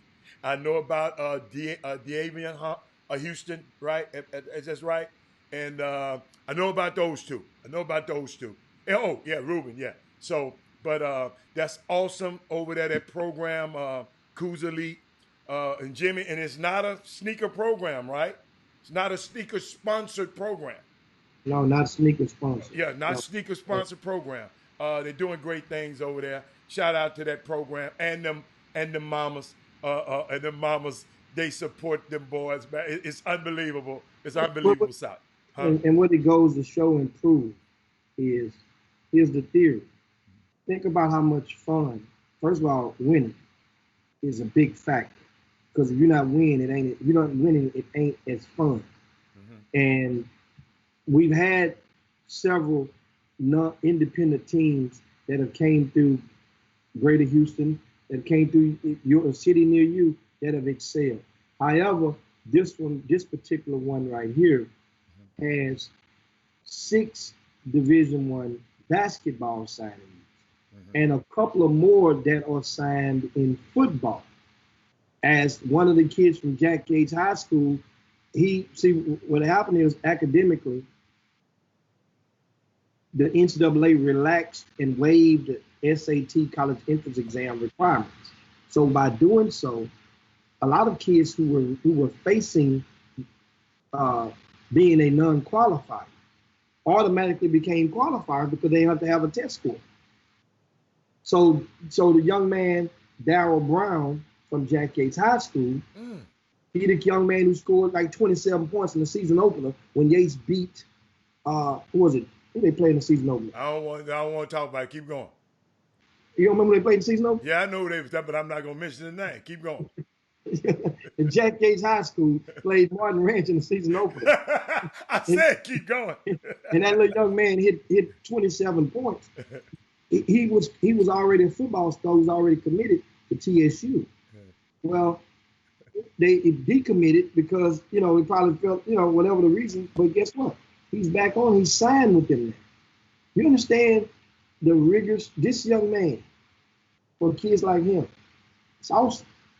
So Darryl Brown was a Coos Elite kid, and so this program this year, their coach was a star at Jack Gates High School, P.J. Kunstner, in the class of 2003. That same class with Kendrick Perkins and all those guys, and Indy Eby, actually Prince P.J. Kunstner ended up joining the Houston Hoops with that team that had Daniel Gibson, Indy Eby, Michael Morris. You guys he's assistant coach at Houston Christian High School right now. Michael Morris is the son of Chris Morris, who played for the Utah Jazz in the NBA back in the day. Tack Minor was on that team. Hugo Ihekwezu, who was on that team. Remember, Hugo was a young man who joined us last year on the Chop Shop last fall. He's a doctor. Right. He's a surgeon. Somebody asked me, text me yesterday, asked me, what is Tack Minor doing? Guess what, man? Tack Minor has been working for the post office for 7+ years at the post office, which is great. I mean, Tack Minor, in order to get a job as a postman, you could have never been in handcuffs. That's working for the government. What? Right? This man here, man. So that program, so shout out to Coos Elite and their accomplishments. And however, guess what? Those type of situations for independent teams, the lightning hardly ever strikes twice. It did for Houston Hoop Stars. They had about 3 different separate years where they had a team, maybe 4, 5 years. But this year is special. Was special this past summer for that Coos Elite team due to the fact that they stayed together. The parents were having so much fun. And my point is, they had no financial sponsor. So that means the parents had to all chip in and tote their own load. So my point is, for every people out there who think that you got to play for a sponsored team, who think that you got to do it this way, you got to do it that way. Trust me, you can go any way. You can get noticed if you can play, and if your team can win, either or, you can play really good, or if your team can win a lot, you will have a chance. You to be seen. Your exposure will increase. Because can't nobody ignore those who make it to the championships, like the state tournament in high school ball. No matter if you wanted to or not, you couldn't ignore little Stafford High School, who we didn't see play all year. But guess what? The curiosity was gonna say, man, let me go check these dudes out once they got to San Antonio. That's what winning does. It's like the Lamarck High School when Yates, that's why I was a packed house and they wouldn't let people in. Because people finally said, let me go check this Lamarck kid out who's scoring all these points. Either you got to score a lot, play very well, or you got to win a lot. And that's what I want to give you guys. Man, they're killing me. Herb talking about Jimmy, don't get it twisted. It was hard trying to keep Tack Minor out of them handcuffs because he kept chucking rocks at the door. Well, he wasn't slinging rocks. That's a better. Yeah, Tack, but one of my favorite players. I mean, I never forget. You remember I got my favorite Tack Minor story when I had me a pro-am team in the summer pro-am, and Tack, Tack came and said he wanted to play on my team. Guess what? Everybody told me, man, don't get Tack, man. He was on the. I said, no, I got to have him. That's my dude. I like guys like that. And Jimmy, I didn't even know, because I'm not from, I didn't know Tax Prowess from a long time ago. I just liked the kid when I met him. I didn't know he was the LSU this and he was the LSU. I just saw him play a couple times and I liked the way he played. So it's crazy that these young guys, you see them young and now they're grown, got kids, got careers, got jobs. It's Jimmy, we've been around a long time, man. We've been around a long time. Oh, absolutely, man. Absolutely. Hey, I was laughing. Darryl Brown was talking about, Darryl Barnes was talking about somebody held LJ when they played Yates. I said, you can almost hold him to 40. So how much would you have had if he didn't hold him? He almost had 40, but he came back and cleared it up a little bit. So what else we got, Jimmy? We got a lot of stuff going on. We got some news for you. Okay. For you guys, and that is the NCAA. I got some COVID-19 news as well. For the NCAA, how about this? This per the Washington Post. They say the NCAA had a cash reserve of $500 million, right? In case of some unforeseen circumstances. This was a caused the NCAA tournament, basketball tournament, to not happen. I said it again. They had $500 million just in reserve. In reserves for this rainy day. And you remember they had the insurance policy too, though. Now I'm gonna tell you about this. Okay, keep going. Okay. And they had an opportunity, as always, it happens, to increase the coverage of its cancellation insurance right before the COVID-19 pandemic. I mean, the expiration date probably was at the end of the year, I would think, but they say right before it, or maybe in the fall, September the 1st. Sometimes Q1 is September. For some companies, it's January for others. Check this out. They didn't do that. So the guy who's over it, he called it a managerial error. He said, check this out. Now, they made a decision to not to not up the policy. What did this policy pay? Right? The policy from the insurance was $270 million. Mm-hmm. Well, the NCAA blew that $500 million. Heels high. How they blew it? Well, just remember, first of all, this was after the millennium. They had $500 million. Because they didn't use it on court cases, because they didn't do nothing in court. Well, yes, kind of, indirectly. Okay. Remember, first, in 2003, they had the SARS scare, right? And each school got a payout. Remember, after the SARS scare, that's when they decided to give each school the cost of attendance stipend. The cost of attendance stipend. Remember that? How do you remember that? Because your son, I told him to go apply and get some of that bread. You know what I'm talking about? Yeah. He applied and got his check, didn't he? No, he didn't. He couldn't do it. You got that's right. He was too late. He wasn't on scholarship. We had to pay. He wasn't. Right. Ivy Leagues don't allow scholarships. That's right. Yeah. So now check this out. So they spent $200 million in a payout in 2016. Okay. Then after that Ed O'Bannon case, right? Remember the Ed O'Bannon case and all that right there came about? I forgot about that case. They spent another $200+ million in 2017 to settle that class action suit that claimed that the NCAA was illegally capping the cost, well, artificially, that's the word they want to use, capping the cost of the value of scholarships. That's $200 million plus $200 million. That's over $400+ million that they've done, that they went through of that $500 million in 2 years. Gone. Then the insurance payout from the NCAA tournament was $270 million. So that means you're still in the red.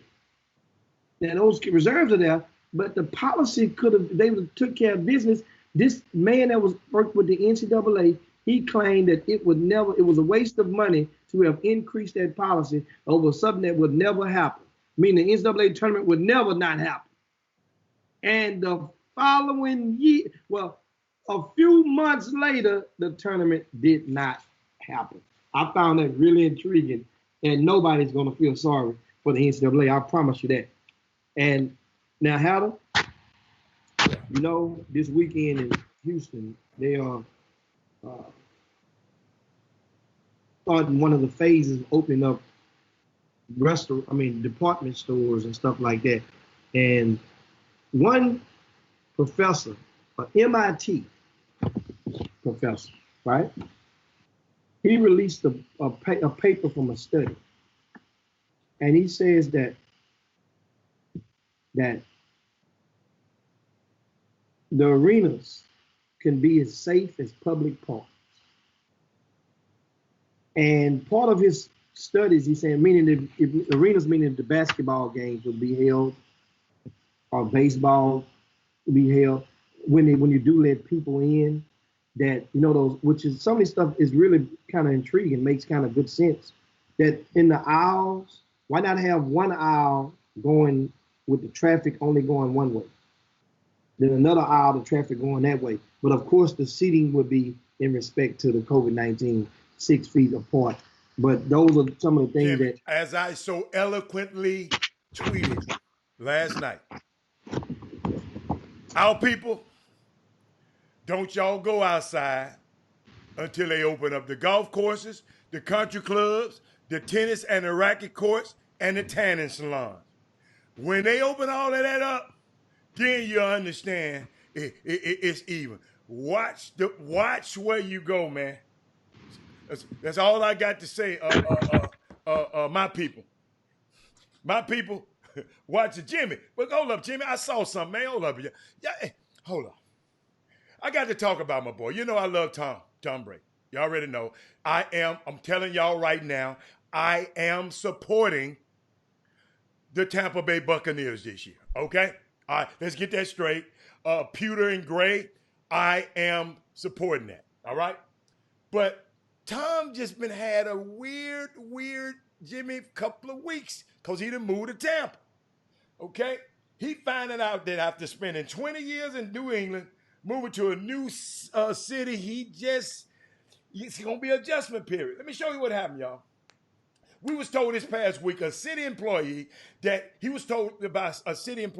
could not work out in the public park in downtown Tampa because the city's coronavirus related stay-at-home orders. So they put him out the park. Tom Brady, do you think he would have got put out the park up at New England? No. Jimmy. Then he had another embarrassing episode. He walked into the wrong person's house. Tom Brady, they said he had planned a visit to the home of the offensive coordinator, Byron Leftwich. Hey, I like the way to hear this. Check this out, y'all. Offensive coordinator, Byron Leftwich.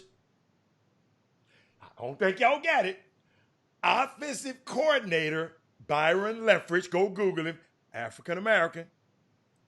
Brady walked into the home next door to Byron without knocking, becoming face-to-face with the homeowner, and realizing he was in the wrong house.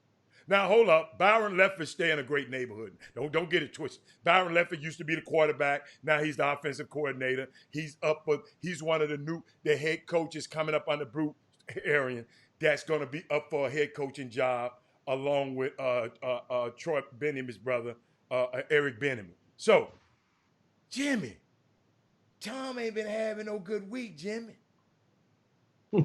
Jimmy, hold up, y'all. Did I ever get a chance to show y'all the crib that Tom gonna be staying in?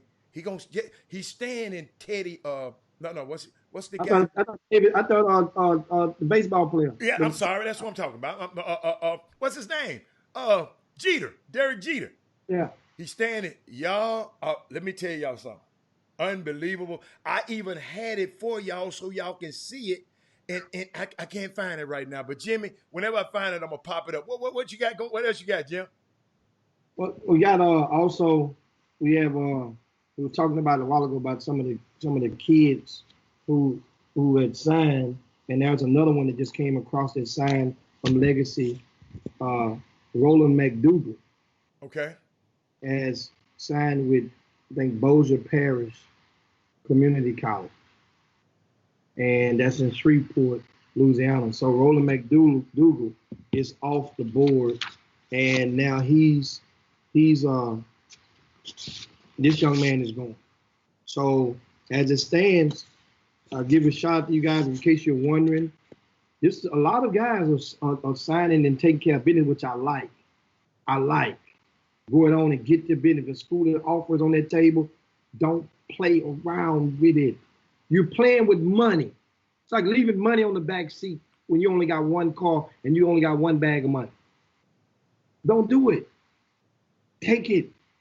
Communicate. And that's the thing. Right now, the top 5 unsigned seniors in the area. Mm-hmm.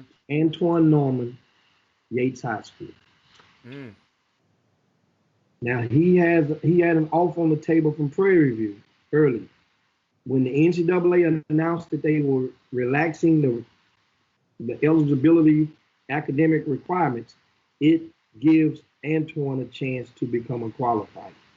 However, some of the spots that he might have been going for, those holes may have closed up because of transfers. So we'll see. But even if and the thing is, what happens if you are a qualifier this year and you go to JUCO? That following year, those rules probably unrelaxed, and you may be stuck there because I don't know how they're going to do that with the NCAA. Anyway, Antoine Norman, Bakari Lestrap at the Woodlands Christian School. Bakari Lestrap, he led his team to a couple of state tournaments. He was voted on the all-Grady Houston team by the Houston Chronicle. So was Antoine Norman, for one of the teams. He was the Houston Chronicle a private school player of the year this year. He picked up an offer from Billy Clyde Gillespie at Tarleton State earlier this week. So that's that means he has a D1 offer on the table. Once again, I'm not sure what he's waiting on, but unless you why play around with it? Why play around with it? Some people say, well, I want to see the campus. Yeah. Get on the internet. If the D1 is your dream, if that's what you are aspiring for, because trust it like this. There are kids out there in the transfer portal, and as I mentioned a while ago, there's a chance that a lot of these kids who are transferring, the NCAA may rule that they will be eligible to play without sitting out. So you know what happens if and when that happens? The rules change. A lot of coaches ain't gonna answer your phone calls no more. Know what they're gonna do now? They're gonna go right over to the transfer portal, and they're gonna seek out a player who can help them win right now. Right now. For example, Adam, I'm listening. J.J. Caldwell is in the portal. J.J. Caldwell went to Texas A&M with New Mexico State, got in a little, had some turbulence. But guess what? If they rule that J.J. Caldwell can play immediately, see, that's why he only has 1 year left. But if he could play immediately, you think one of the D1s is offering that will be recruiting, you think Billy Clyde won't take him? Guess they would. I know I wouldn't take him. No. I'm saying certain schools don't. I know, but I'm just saying I wouldn't take certain type of players, and that's always been that way. I understand. Certain schools will take a risk on a certain type of player, depending on once they sift through the facts. But I'm just explaining to you what would happen. Have that kid ever finished out a whole season yet? Well, I'm just asking a question. You mean once he's suited up? Yeah. Have he finished out a whole season yet anywhere and suited up for a whole season anyway? Well, it's been only 2 I think he has suited up, and that was he sit one and suited one, or tried to suit one at A&M. Then he had to sit one at New Mexico State and suited up one this year. So, no. As my sister would say, exactly. Hey, like you said, somebody will take him, but boy, could play for me. It's the risk versus the reward. Now, Play for me.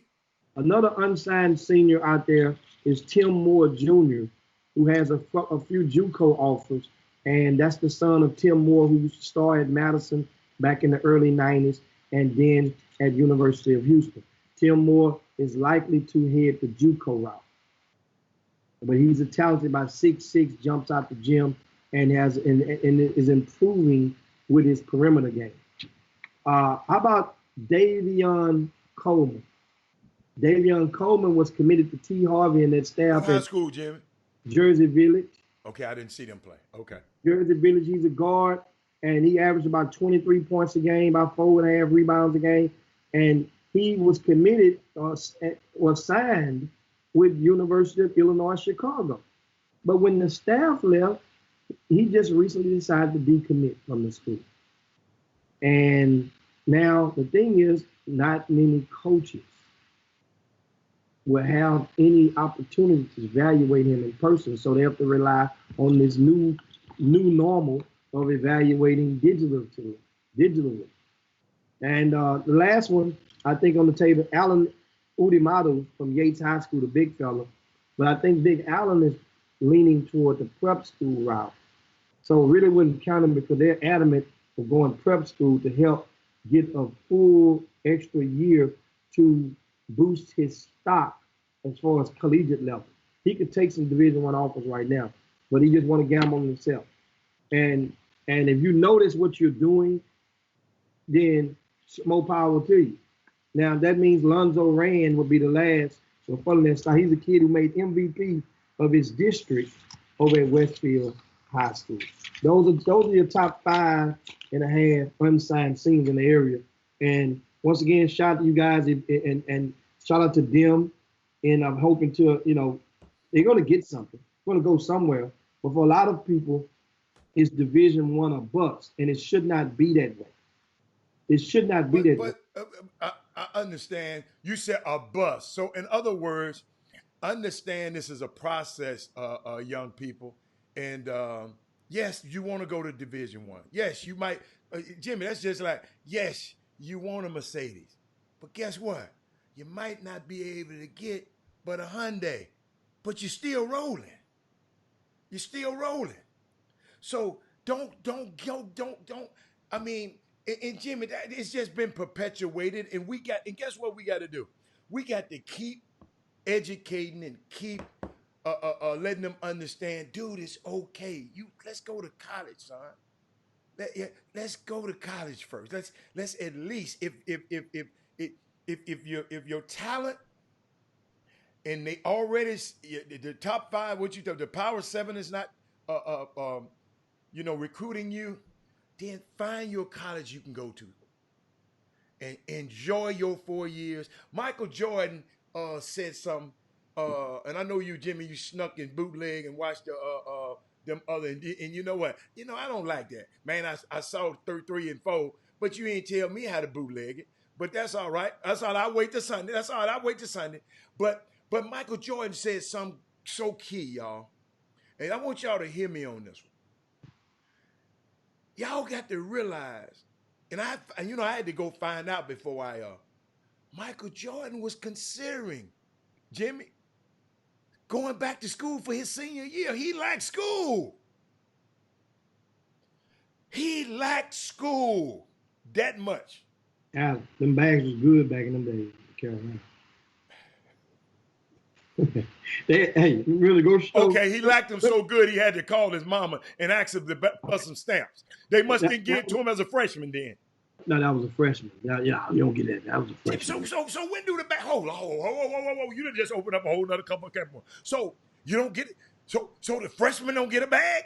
No, you can to get there, but then they had to twist his arm like that to get him there. It's Michael Jordan. He didn't start playing high school ball to the 11th grade. No, Jimmy. He didn't play varsity. Hold on, Jimmy. Don't get that twisted. He wasn't good enough to make varsity because he was short. That's what I'm talking about. I said high school to the 11th grade. I meant varsity. That's what I mean. That's what, So, Jimmy, he was a McDonald All-American. Yeah, he was. Yeah. He made Don't usually McDonald All-Americans ask for a bag? The bag is based on supply and demand. If I feel like I got to pay for for you to come or to keep you from going somewhere else. That's what increases the bag. Some Okay. people have a stipend. If you just walk in the door, you automatically gonna get a car. Some people have a stipend back in those old days. And some people, if you automatically come in the door, you're gonna get a moped back in the old days. Some people, you automatically gonna get this. You can get that. So You automatically get to eat free over here. So your But the comment didn't hold water. I talked to his sister. Michael Jordan didn't mind staying in. The point I was trying to make, he lacked school. He said those 3 years in college helped prepare him. And then, y'all, you know what I did last night? Big E, Kerry Holmes, Melvin Dukes. Because Jimmy kind of pissed me off because he didn't send me no link saying, man, this how you get it. He didn't send Man, I wasn't gonna have you this morning. You had to prepare for the show. No. I'm talking about last night. Well, last night, dude, it was 1 o'clock. It was 1 o'clock in the morning when I watched it. Hold up, but I'm glad you did. You was asleep. No, I'm glad you did. Guess what I did? I went to YouTube. I went and watched when he came on Oprah, when he was introducing his cologne, and when he was promoting Space Jam. And he just talked to Charles Barkley was modeling some of his Brad Jordan. I just went back and looked at old video. They got old videos of Michael. Dude, this kid was way ahead of the game. And guess what? Guess who helped him polish him? The suits. Notice, young men, I keep trying to tell them, they look at me like I'm crazy. Everybody want to be like Allen Iverson, but back then, Jimmy. But Jimmy, the guy that put on the suit, Magic Johnson, Michael Jordan. No, notice where they are now. They're owners. The guys that didn't want to wear their hat like Robert had wearing it right now. Jimmy, they are not in those positions of power. Listen to me, y'all. Young people, dress for the job that you want in the future, not the position where you at now. And I ain't telling you got to put on no suit all the time, but Jimmy, he came on Oprah, sharp. He came on, he was so humble. I mean, it's just, go back and look at it. Y'all go back to YouTube, just look up. He came on Jay Leno. Jay Leno was just going crazy over him. I mean, the women in Jimmy, guess what the people around him say. Yeah, remember Michael was from the country. Juanita Van Noy, his wife, helped polish his image. Even when he kissed Bugs Bunny on the set. If y'all go back, they show when he kissed Bugs Bunny, kissed him in the mouth, but they had to have, in order for the cartoon, a human had to come and kiss him on the mouth. He said it was a lady that did it, but she didn't really kiss him on him. She didn't get that close. He said Juanita wasn't gonna have that. But he had, thank you, Melvin Dukes. Michael Jordan was looking at the long game long time ago, young people. And that's what I'm trying to get. He spent 3 years in college. He used to love to hang out at the record, not that they call it the UC, you know, where all the athletes and all the people hang out. He loved that. So he enjoyed his 3 years in college. College ain't bad. You know, everybody don't, you know, it ain't for everybody. But college is not a bad place to be, y'all. You know, so I just wanted to share that with y'all about that. Michael Jordan said, hey, college ain't bad now. And Jimmy trying to say that bag was different. That man had to ask his mama for some money. Hey man, understand. You ain't had to get no bag. He wanted to be at North Carolina. He didn't need a bag. He wasn't going nowhere else out there state. He did what? He would go to Duke. Went to North Carolina. So they had to give him. Now, guess what? Now, speaking of the this weekend, The Last Dance episodes 3 and 4 will come on. I got you covered. I got you covered. I swear to you, I did not want to send it on to you this morning on purpose because I know what you was gonna do. Send it to me. No, I know what you'll do like I did. When I got it, I said I'm getting ready to go and watch some other shows and I missed. I ain't watched the news last night. I said, let me go. I gotta watch this. I gotta watch this part 3 with Dennis Rodman. I got to watch this. And guess what I end up doing?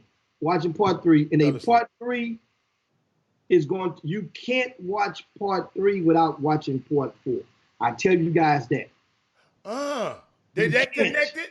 Yeah. And that's what made me pissed off. Because I planned to watch part 3, then I'm going to bed. You follow me? So I got to watching part 3, and I'm like, wait a minute, they're gonna leave us like this? Wow. That's why now I see why they show them 2 at a time. You see what I'm saying? They could have stretched that thing on out. When I say they, meaning ESPN, they're showing 2 episodes back to back each clip, each week. Now it makes sense because there's no way. I'm telling you right now, don't brace yourself. If you're not gonna watch part 4, don't even watch part 3 until you can watch both of them. You're not going to be able to watch both without the other. And I actually fell asleep watching part 4, so I haven't got through. I had to go. I wake up, it's toward the end, but I done missed half the show because I didn't know it all. But if not because it was boring, no, because I was just that tired. But I'm going to tell you something. Dennis Rodman, as expected, part 3 surrounds him. I'm not going to give you guys, tell you what's going to happen. I can just tell you what to expect. Expect some pretty good stories. It kind of glooms through. Not as good as part 2, because Rodman, when Rodman is talking, he's doing interviews, doing a conversation like Scottie Pippen did. But Worm talks in riddles, one-liners. Oh yeah, you can't. Yeah. So it's kind of like but you do get an understanding, and you will leave. You will not be mad at Worm. Those guys, it was the perfect storm for Worm. You know what, Jim? You're going to get, check this out. You're going to get, in this part 3, you will see interviews from the glove.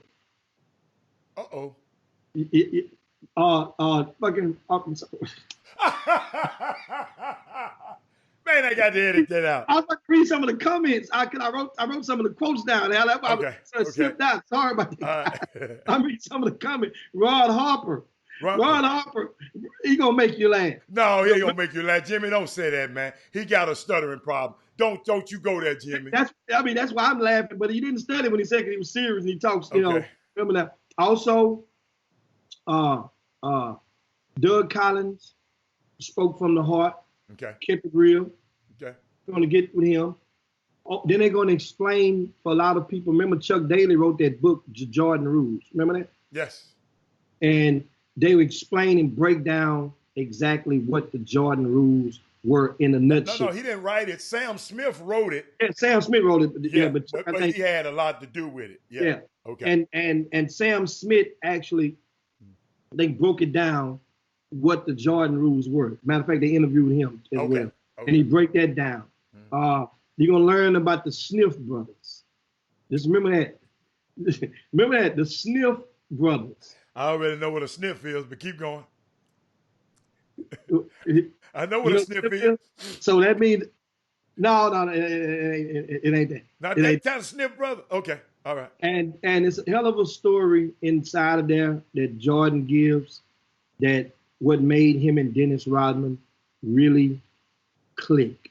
It was something that happened that made them click, but it was kind of weird. Because Worm was just like that. And you can see, they didn't go deep, but you can see how Worm remember, Worm started with Detroit.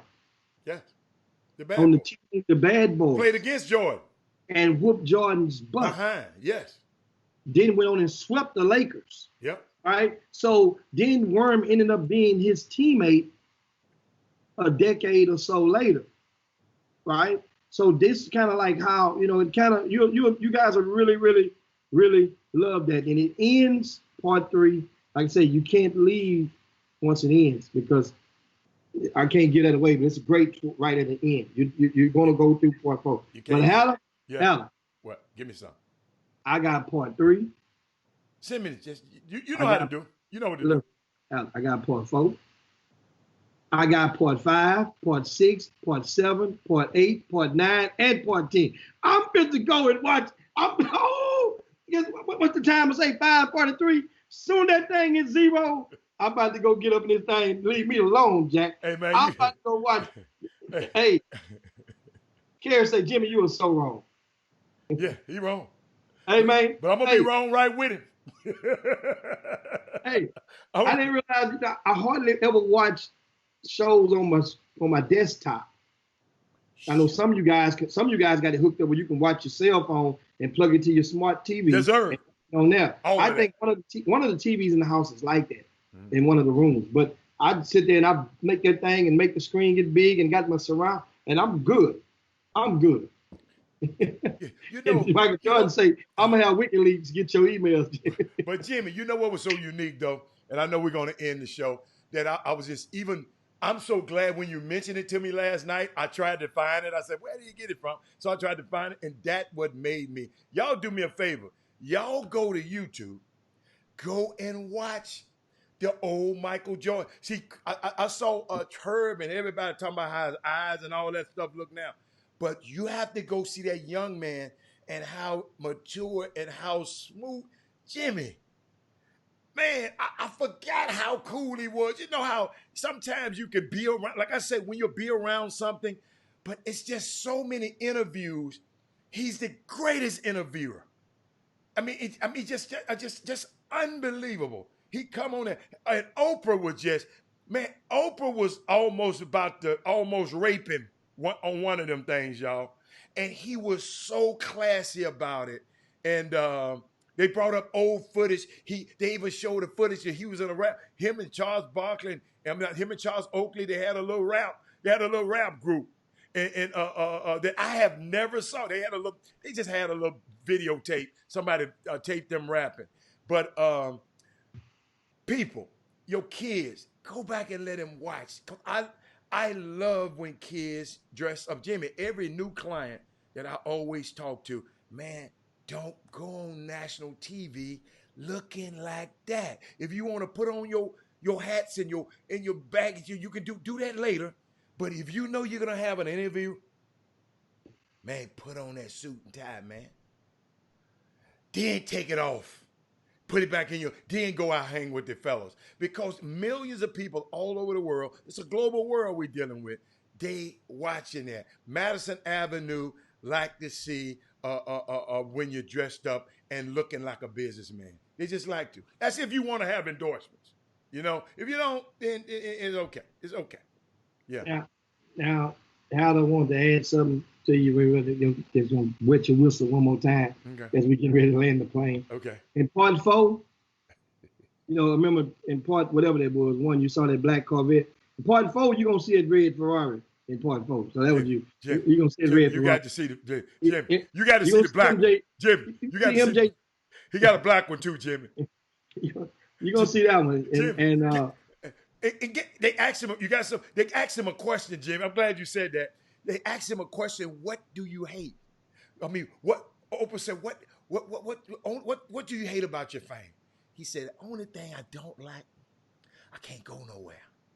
Can't go to the dressing room. Can't go to a grocery store. I can't go get no gas. I can't. She said, you pump your own gas? He said, yeah. You get what he said? I used to. he said, I used to. He said, I can't do it anymore. He said he had to change, Jimmy.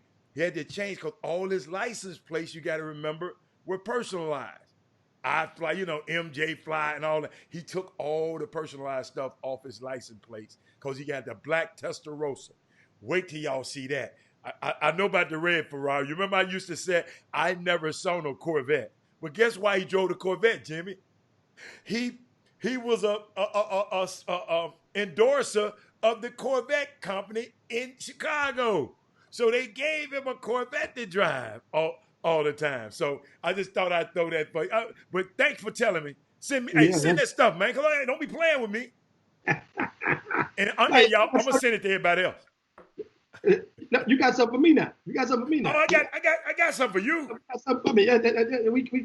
We can swap out. Say no more. I'm hit the button for you. Hey. Hit the button. What you got, folks? So I got something for you too. I know these people think we crazy. Right over there. Now, lastly, guys, I want to remind you guys, see the time's going on, but I want to share a story that's in the VIP news.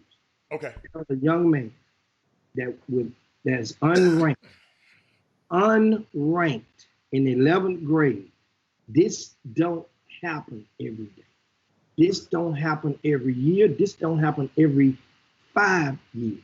If you get to 11th grade in a city like Houston and you receive a Division I offer,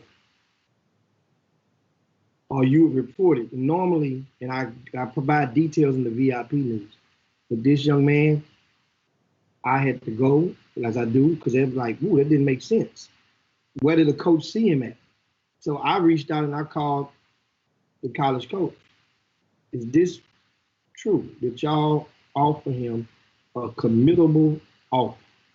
And they say, yeah, it is. So I want to confirm to you.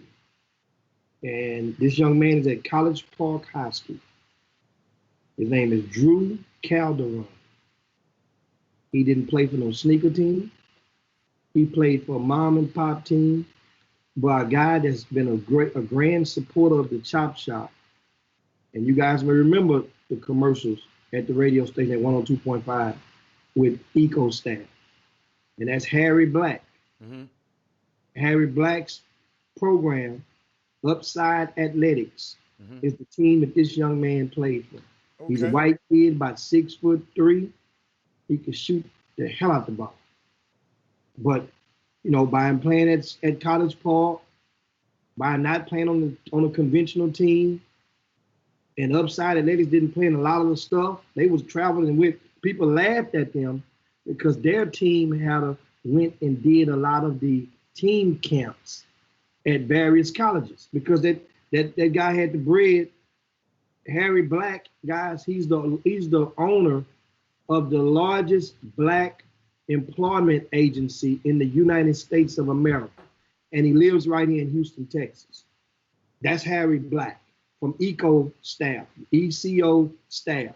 You can look that up. They have agencies in all over the country. So he took those kids to various team camps. So while other kids from other teams are playing in tournaments, they took the gamble to go to some of these team camps. And guess what happened? If you're playing against other kids, and you in front of those staffs, and you hit buckets, they're gonna pay attention. And that's how some of the coaches got wind of this young man, and they followed him in this thing. Oh, that's good, man. Got off, and that's what it don't happen like that every day, but it happened with him. That's like Lotto. And don't get it twisted. I break down all of the details to help you connect the dots on your own. Go to the VIP news on our website, rcsports.com. Go to that website, check out today's VIP news. Also, if you missed the other day, we released the final installment of the senior player rankings for the class of 2020. You can go on there and check it out, and you can see who all has signed or committed to various colleges and who has yet to do so. There's a lot of players from the area that have signed or committed with colleges that are seniors. These guys can go get free education for the most part. And that's one thing to be proud of. Job well done. And because a lot of these kids are taking the non-Division I offers, which is a good sign that people are influencing them to do so, as opposed to trying to wait on something. As we had a college coach on there earlier on the show, and he heard it from his mouth, and that was Wade Mason. And he said, if and when the NCAA rules that transfers will not have to sit out, these high school kids are going to be in trouble. For the mid-levels and the low-level schools, they're going to be in trouble because the college coaches are going to go after the freshman or the sophomore in college. The freshman or the sophomore in college. Here's why. Because that freshman or sophomore will have 2 to 3 years remaining to play. And they can't transfer no more without sitting out. So that's why you want a freshman or a sophomore who done went through the troubles. Now it's time for them to pay attention. That's why would you take that freshman or that senior in high school when you can get that freshman and sophomore. Because that senior in high school, guess what happens when you're going to take a chance on him? You get him as a freshman in college, guess what he going to do if he ain't going to play? Transfer portal. Transfer. He going to go somewhere else and play where don't have to sit out. So that's how the game, I'm talking to college coaches every day, guys. This thing's about to get serious. But guess what, Jimmy? Guess what? I think it's going to always, what they say, it all come out in the wash. But my thing is, Jimmy, when you have a chance, and I got to repeat this because at the beginning of the show I said it, when you have a chance, young men, mamas and daddies, when they have a chance to get on one of these campuses, hey, man, a lot of these people in the transfer portal, because they're not following instructions, they won't call the coach back. They'll call the assistant coach who's over them, who's with them day to day. They don't want to call the coach back. They won't do this. They don't do that. Teach your kid how to communicate with and respect authority. Communication rules the nation. Communication rules the nation. Mama, Melvin Dews, Chuck McGowan, I'm telling you what this is real. I'm not telling you something that, oh, Robert, no, this is happening right now on college campus, even in Corona. These dudes are not taking care of their business. And they ain't got nothing else to do. The hell you won't call a coach back and you in Corona. I mean, not Corona. You in the COVID crisis. What you doing? Maybe you. What that man said? What my man said yesterday? Keon. What he said about cannabis? He said he's a what? He said what he said about cannabis. I wrote it on I left it in the. He said something about cannabis. Jimmy. Yeah. A cannabis connoisseur or something. What he say? I know Herb know. Yeah. But Jimmy, this pandemic, yes, or I know I'm calling it Corona, the Rona, all of it. But Jimmy, Jimmy. I can't say it. I can't stress this, man. Man, y'all got, cause guess what they showing me? Guess what they drew a parallel to me, Rob? They said, Robert, did you watch how inconsistent his performances were? I said, yeah. He said, that's how inconsistent his schoolwork was. Let me go back again. Kelton. He said, did you see how inconsistent his performances were in college? He said, Robert, that stuff relates to basketball. What you do in your regular life, if you're inconsistent, you're going to be inconsistent here. If you don't turn in assignments here, guess what? These schools don't have time certain colleges don't have time. When you come to that college, if your butt don't like being in the gym, Jimmy, I'm saying it right now, Kerry Holmes, don't go play college basketball. If you don't like working out, don't go play basketball. Y'all remember, Jimmy, I told you on this show, didn't I? Didn't I tell you, my son, I looked at his habits. He said he wanted to be a pro, but his habits didn't line up to being a pro. He'd rather study for a test than go to work out, get some extra shots up. No, you ain't gonna be no pro, man. So, mamas and dads, Jimmy, I had to go there because Jimmy, when people calling me 2 days in a row talking about different players all over the country and talking about, man, I'm finna transfer, I'm finna do this, I'm finna do. Dude, you can't transfer if your grades ain't right. I'm sorry, Jimmy. Jimmy, it's happening. Listening, mamas and daddies, it's happening out there. You'd have worked all this hard. I'm blessed, Jimmy. I'm blessed to receive a scholarship. I'm man, I'm balling. I got 10 scholarships. Then you can't take care of the one you got. Then you're going to transfer portal, but can't nobody want you. You ain't got but a year left because you messed up years. On y'all, stop it. I'm sorry, stop it. Keep going, Jimmy. You can end the show with that one. I mean, I'm looking at some of the comments. They laughing out there. I see Solo, shout out to Solo. Hadn't seen him in a while. And Jay Jackson. He said that's what he said, Hatter. He quoted Kenyon from yesterday. He said he's pro-cannabis. Pro-cannabis. Thank you, baby. Pro-cannabis. I got to write it down again.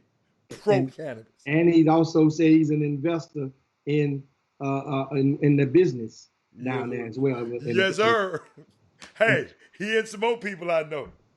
And of course, speaking of the swag, I want you guys to know, I think one of the Prairie View assistant coaches was named head coach at Alcorn State on yesterday.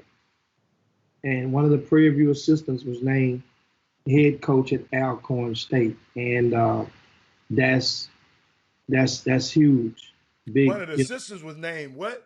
Head coach at Alcorn. Oh. Well, I say it's huge because of this. He know that assistant coach going over to Alcorn now has no reason to fail in that conference. I mean he got to win conference. You understand. But Lorman, Mississippi ain't, understand it's not Houston. But you've been up under Byron Smith and you saw how he did it at Prairie View. You got a chance to see how they pretty much changed the game with the transfer method. Remember, Mike Davis was doing it at TSU with no shame in his game because it's a risk involved. Remember what the risk was when the team didn't win, Prairie View or TSU? I'm talking about specifically around Greater Houston. Mm-hmm. If you don't win, then you get beat up for not recruiting that city. Because for every transfer you take that's 21, 22 years old, that's an 18, 19-year-old you saying, I can't use him right now. And the city would turn their nose if you lose and saying, see, that's why they're losing. They don't want to recruit the city. Well, my theory was, and it's always been, no matter if you recruit the city or not, you better win. Because if you recruit the city and you lose, you're going to probably either get fired or you got to realize you got to go get better players. If you don't recruit the city, you take that chance. Now, what Mike Davis did is what Byron Smith is doing now. They are going and receiving the transfers who were from the greater Houston or the greater Dallas DFW area. So now those kids so at the end of the day, they're Houston kids, they're city kids. You know what I'm saying? And now you're getting them. So that way you see the kid from Madison High School, Jeremiah Gambrell, coming from Western Kentucky. He's at Prairie View right now. You see Tamir Bynum, who was at Lamar High School, and Tamir Bynum was good. Yes, sir. Just that you got to be up here. You got to understand it is what it is. You can't be coming to college mad about because you still battling what you and Kendrick Davis was doing in district play and who got the medal accolades. That ain't your lane. That ain't your lane. Prairie View, I said it to you before, Prairie View had 13 transfers on their roster. I'm sorry, 14 transfers on their roster. Everybody, Jimmy, you can't have how many players you can have? Remember, I said on their roster, not in uniform. Oh, okay. They had 14 on their roster this year. Okay, I got you. And that's a lot. TSU had damn near 10. I think they had 8 on their roster. This transfer game, the game is changing. Just like you got a new normal, you have a new normal in recruiting, and those college coaches are loving it. You know why? Because it's much easier to get a transfer than to go and recruit and kiss the ass of a 17-year-old kid and his handler. For everybody ain't got no. Hey, if you go to TSU, you better not have. I mean, you ain't got no handler. No. Everybody has somebody of influence. So remember, the name that describes that person changes every couple of years. Used to be street agent, right? Jim, I got a question though. You said this coach should be successful because he watched, right? Yeah. But Bill O'Brien watched Bill Belichick for years, and he's the worst coach in the world. that's a different. That's a whole different thing because they're dealing with Bill O'Brien. Don't understand. Bill O'Brien, don't. That's a race relations have a lot to do with Bill O'Brien. You think that man? You think that's true? Absolutely, race relations. All the black players that man got on that team. That don't mean you get along with them. That don't mean that you can entwine and interact with them. I talked to some of them like him. Okay, but there's a lot of black guys that just automatically gonna like Mouser. Okay, my bad. There you go. My bad. You know what I'm saying? My bad. I forgot about the house when the house when the field went and the house when the field went and the porch went. The porch ninja, the porch one. Yeah, it's three of them. What's Samuel L. Jackson's name in that character? What his name was? Steve. What is it? Steven, yeah. Samuel L. Jackson. What's that boy doing up on that nag? Man, y'all crazy, man. But that's good, man. Somebody has a question before we leave. Chuck said, if the parents are not disciplining the kid early, it will hurt the kids in the long run. Uncoachable kids become unemployable adults. That is a bingo, Chuck McCowan, and we see it all the time. But at the same time, the people who are closest to those families, a lot of those people know the situation or the lacking of in that house, in those households. So those are the people, those guys, that's the intermediaries that know what's not going on, that know the lack of discipline is there. So that means you're going to sit there and purposely wait on the parent to give or provide something that they really have flunked in the course in. So why can't you step in and help when you get that kid out the house and explain to him, hey man, I need you to clean up and put your shoes on, to clean up. I need you to do this right here. I need you to help do this. I need you not to do this when you walk in the door. I need you to, you can help. That's where the each one teach one comes in. Gotcha. And so that's pretty much it in a nutshell, guys, for the day. We had so much on the table. Man. Hey, Carter, did you know that KDISD, okay, I'm talking about y'all on Monday. Okay. KDISD has already released a statement that they will be opening. Let me read it, quote unquote, and read the statement from today's newspaper, the Houston Chronicle. KDISD, I tore it out the paper right here. Look, it said KDISD is opening its recreational facilities, including tracks, tennis courts, basketball courts, and playgrounds in the wake of Governor Greg Abbott's relaxing some restrictions. District officials say social distancing practices are still required. Guys, remember, everybody got choices and consequences. Be smart out there over the weekend, man. Be smart. Just because the gate is open don't mean you have to go in the yard.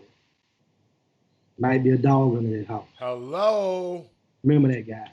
So with that being said, it's time to slide on down Dino's back and yabba dabba do this thing. See you guys on Monday. Make sure if you haven't shared the show, come on now. do better. We need the digital footprint to increase. So make sure you share the show with your friends, with your timelines. They'll get to watch it later on, right? And also, if you're on the Facebook feed right now, we know at some point in time, you guys, most of you guys have liked our Facebook page, right? Yeah.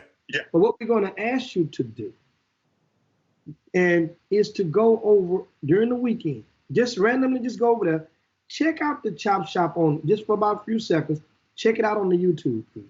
We need you to subscribe to our page on YouTube. That's all. It don't cost no money. This ain't no fee. Ain't no scam. Because the same way at some point in time, you guys felt compelled and were influenced to like our Facebook page. Yeah. We just ask you to like our YouTube page equally. So do that. And then that way now we good because we're trying to increase and get to a certain plateau before the end of the month. That's what we're asking you guys to do. And spread the word about the Chop Shop. Yes, we have some tasty special guests on the. You know what? We're defrosting the meat right now. They took them out the freezer. They sitting in the sink right now, and we're gonna lift up all that meat out. We're gonna put it on the grill next week. Stay tuned for next week. It's gonna be popping. This was a great week, guys. Thanks so much to everybody. And on behalf of Robert Haller, his Jim Mix. You know, ladies and gentlemen, I see you guys. I'm gonna go and pop me some popcorn and sit back and watch my little show. We out of here, baby. Jim Hicks, Rob Hatter. You are now tuned in to the Chop Shop. I'm Retro. Let's get it. We in the Chop Shop. We live in the Chop Shop. We talking sports talk. We live in the Chop Shop. We in the Chop Shop.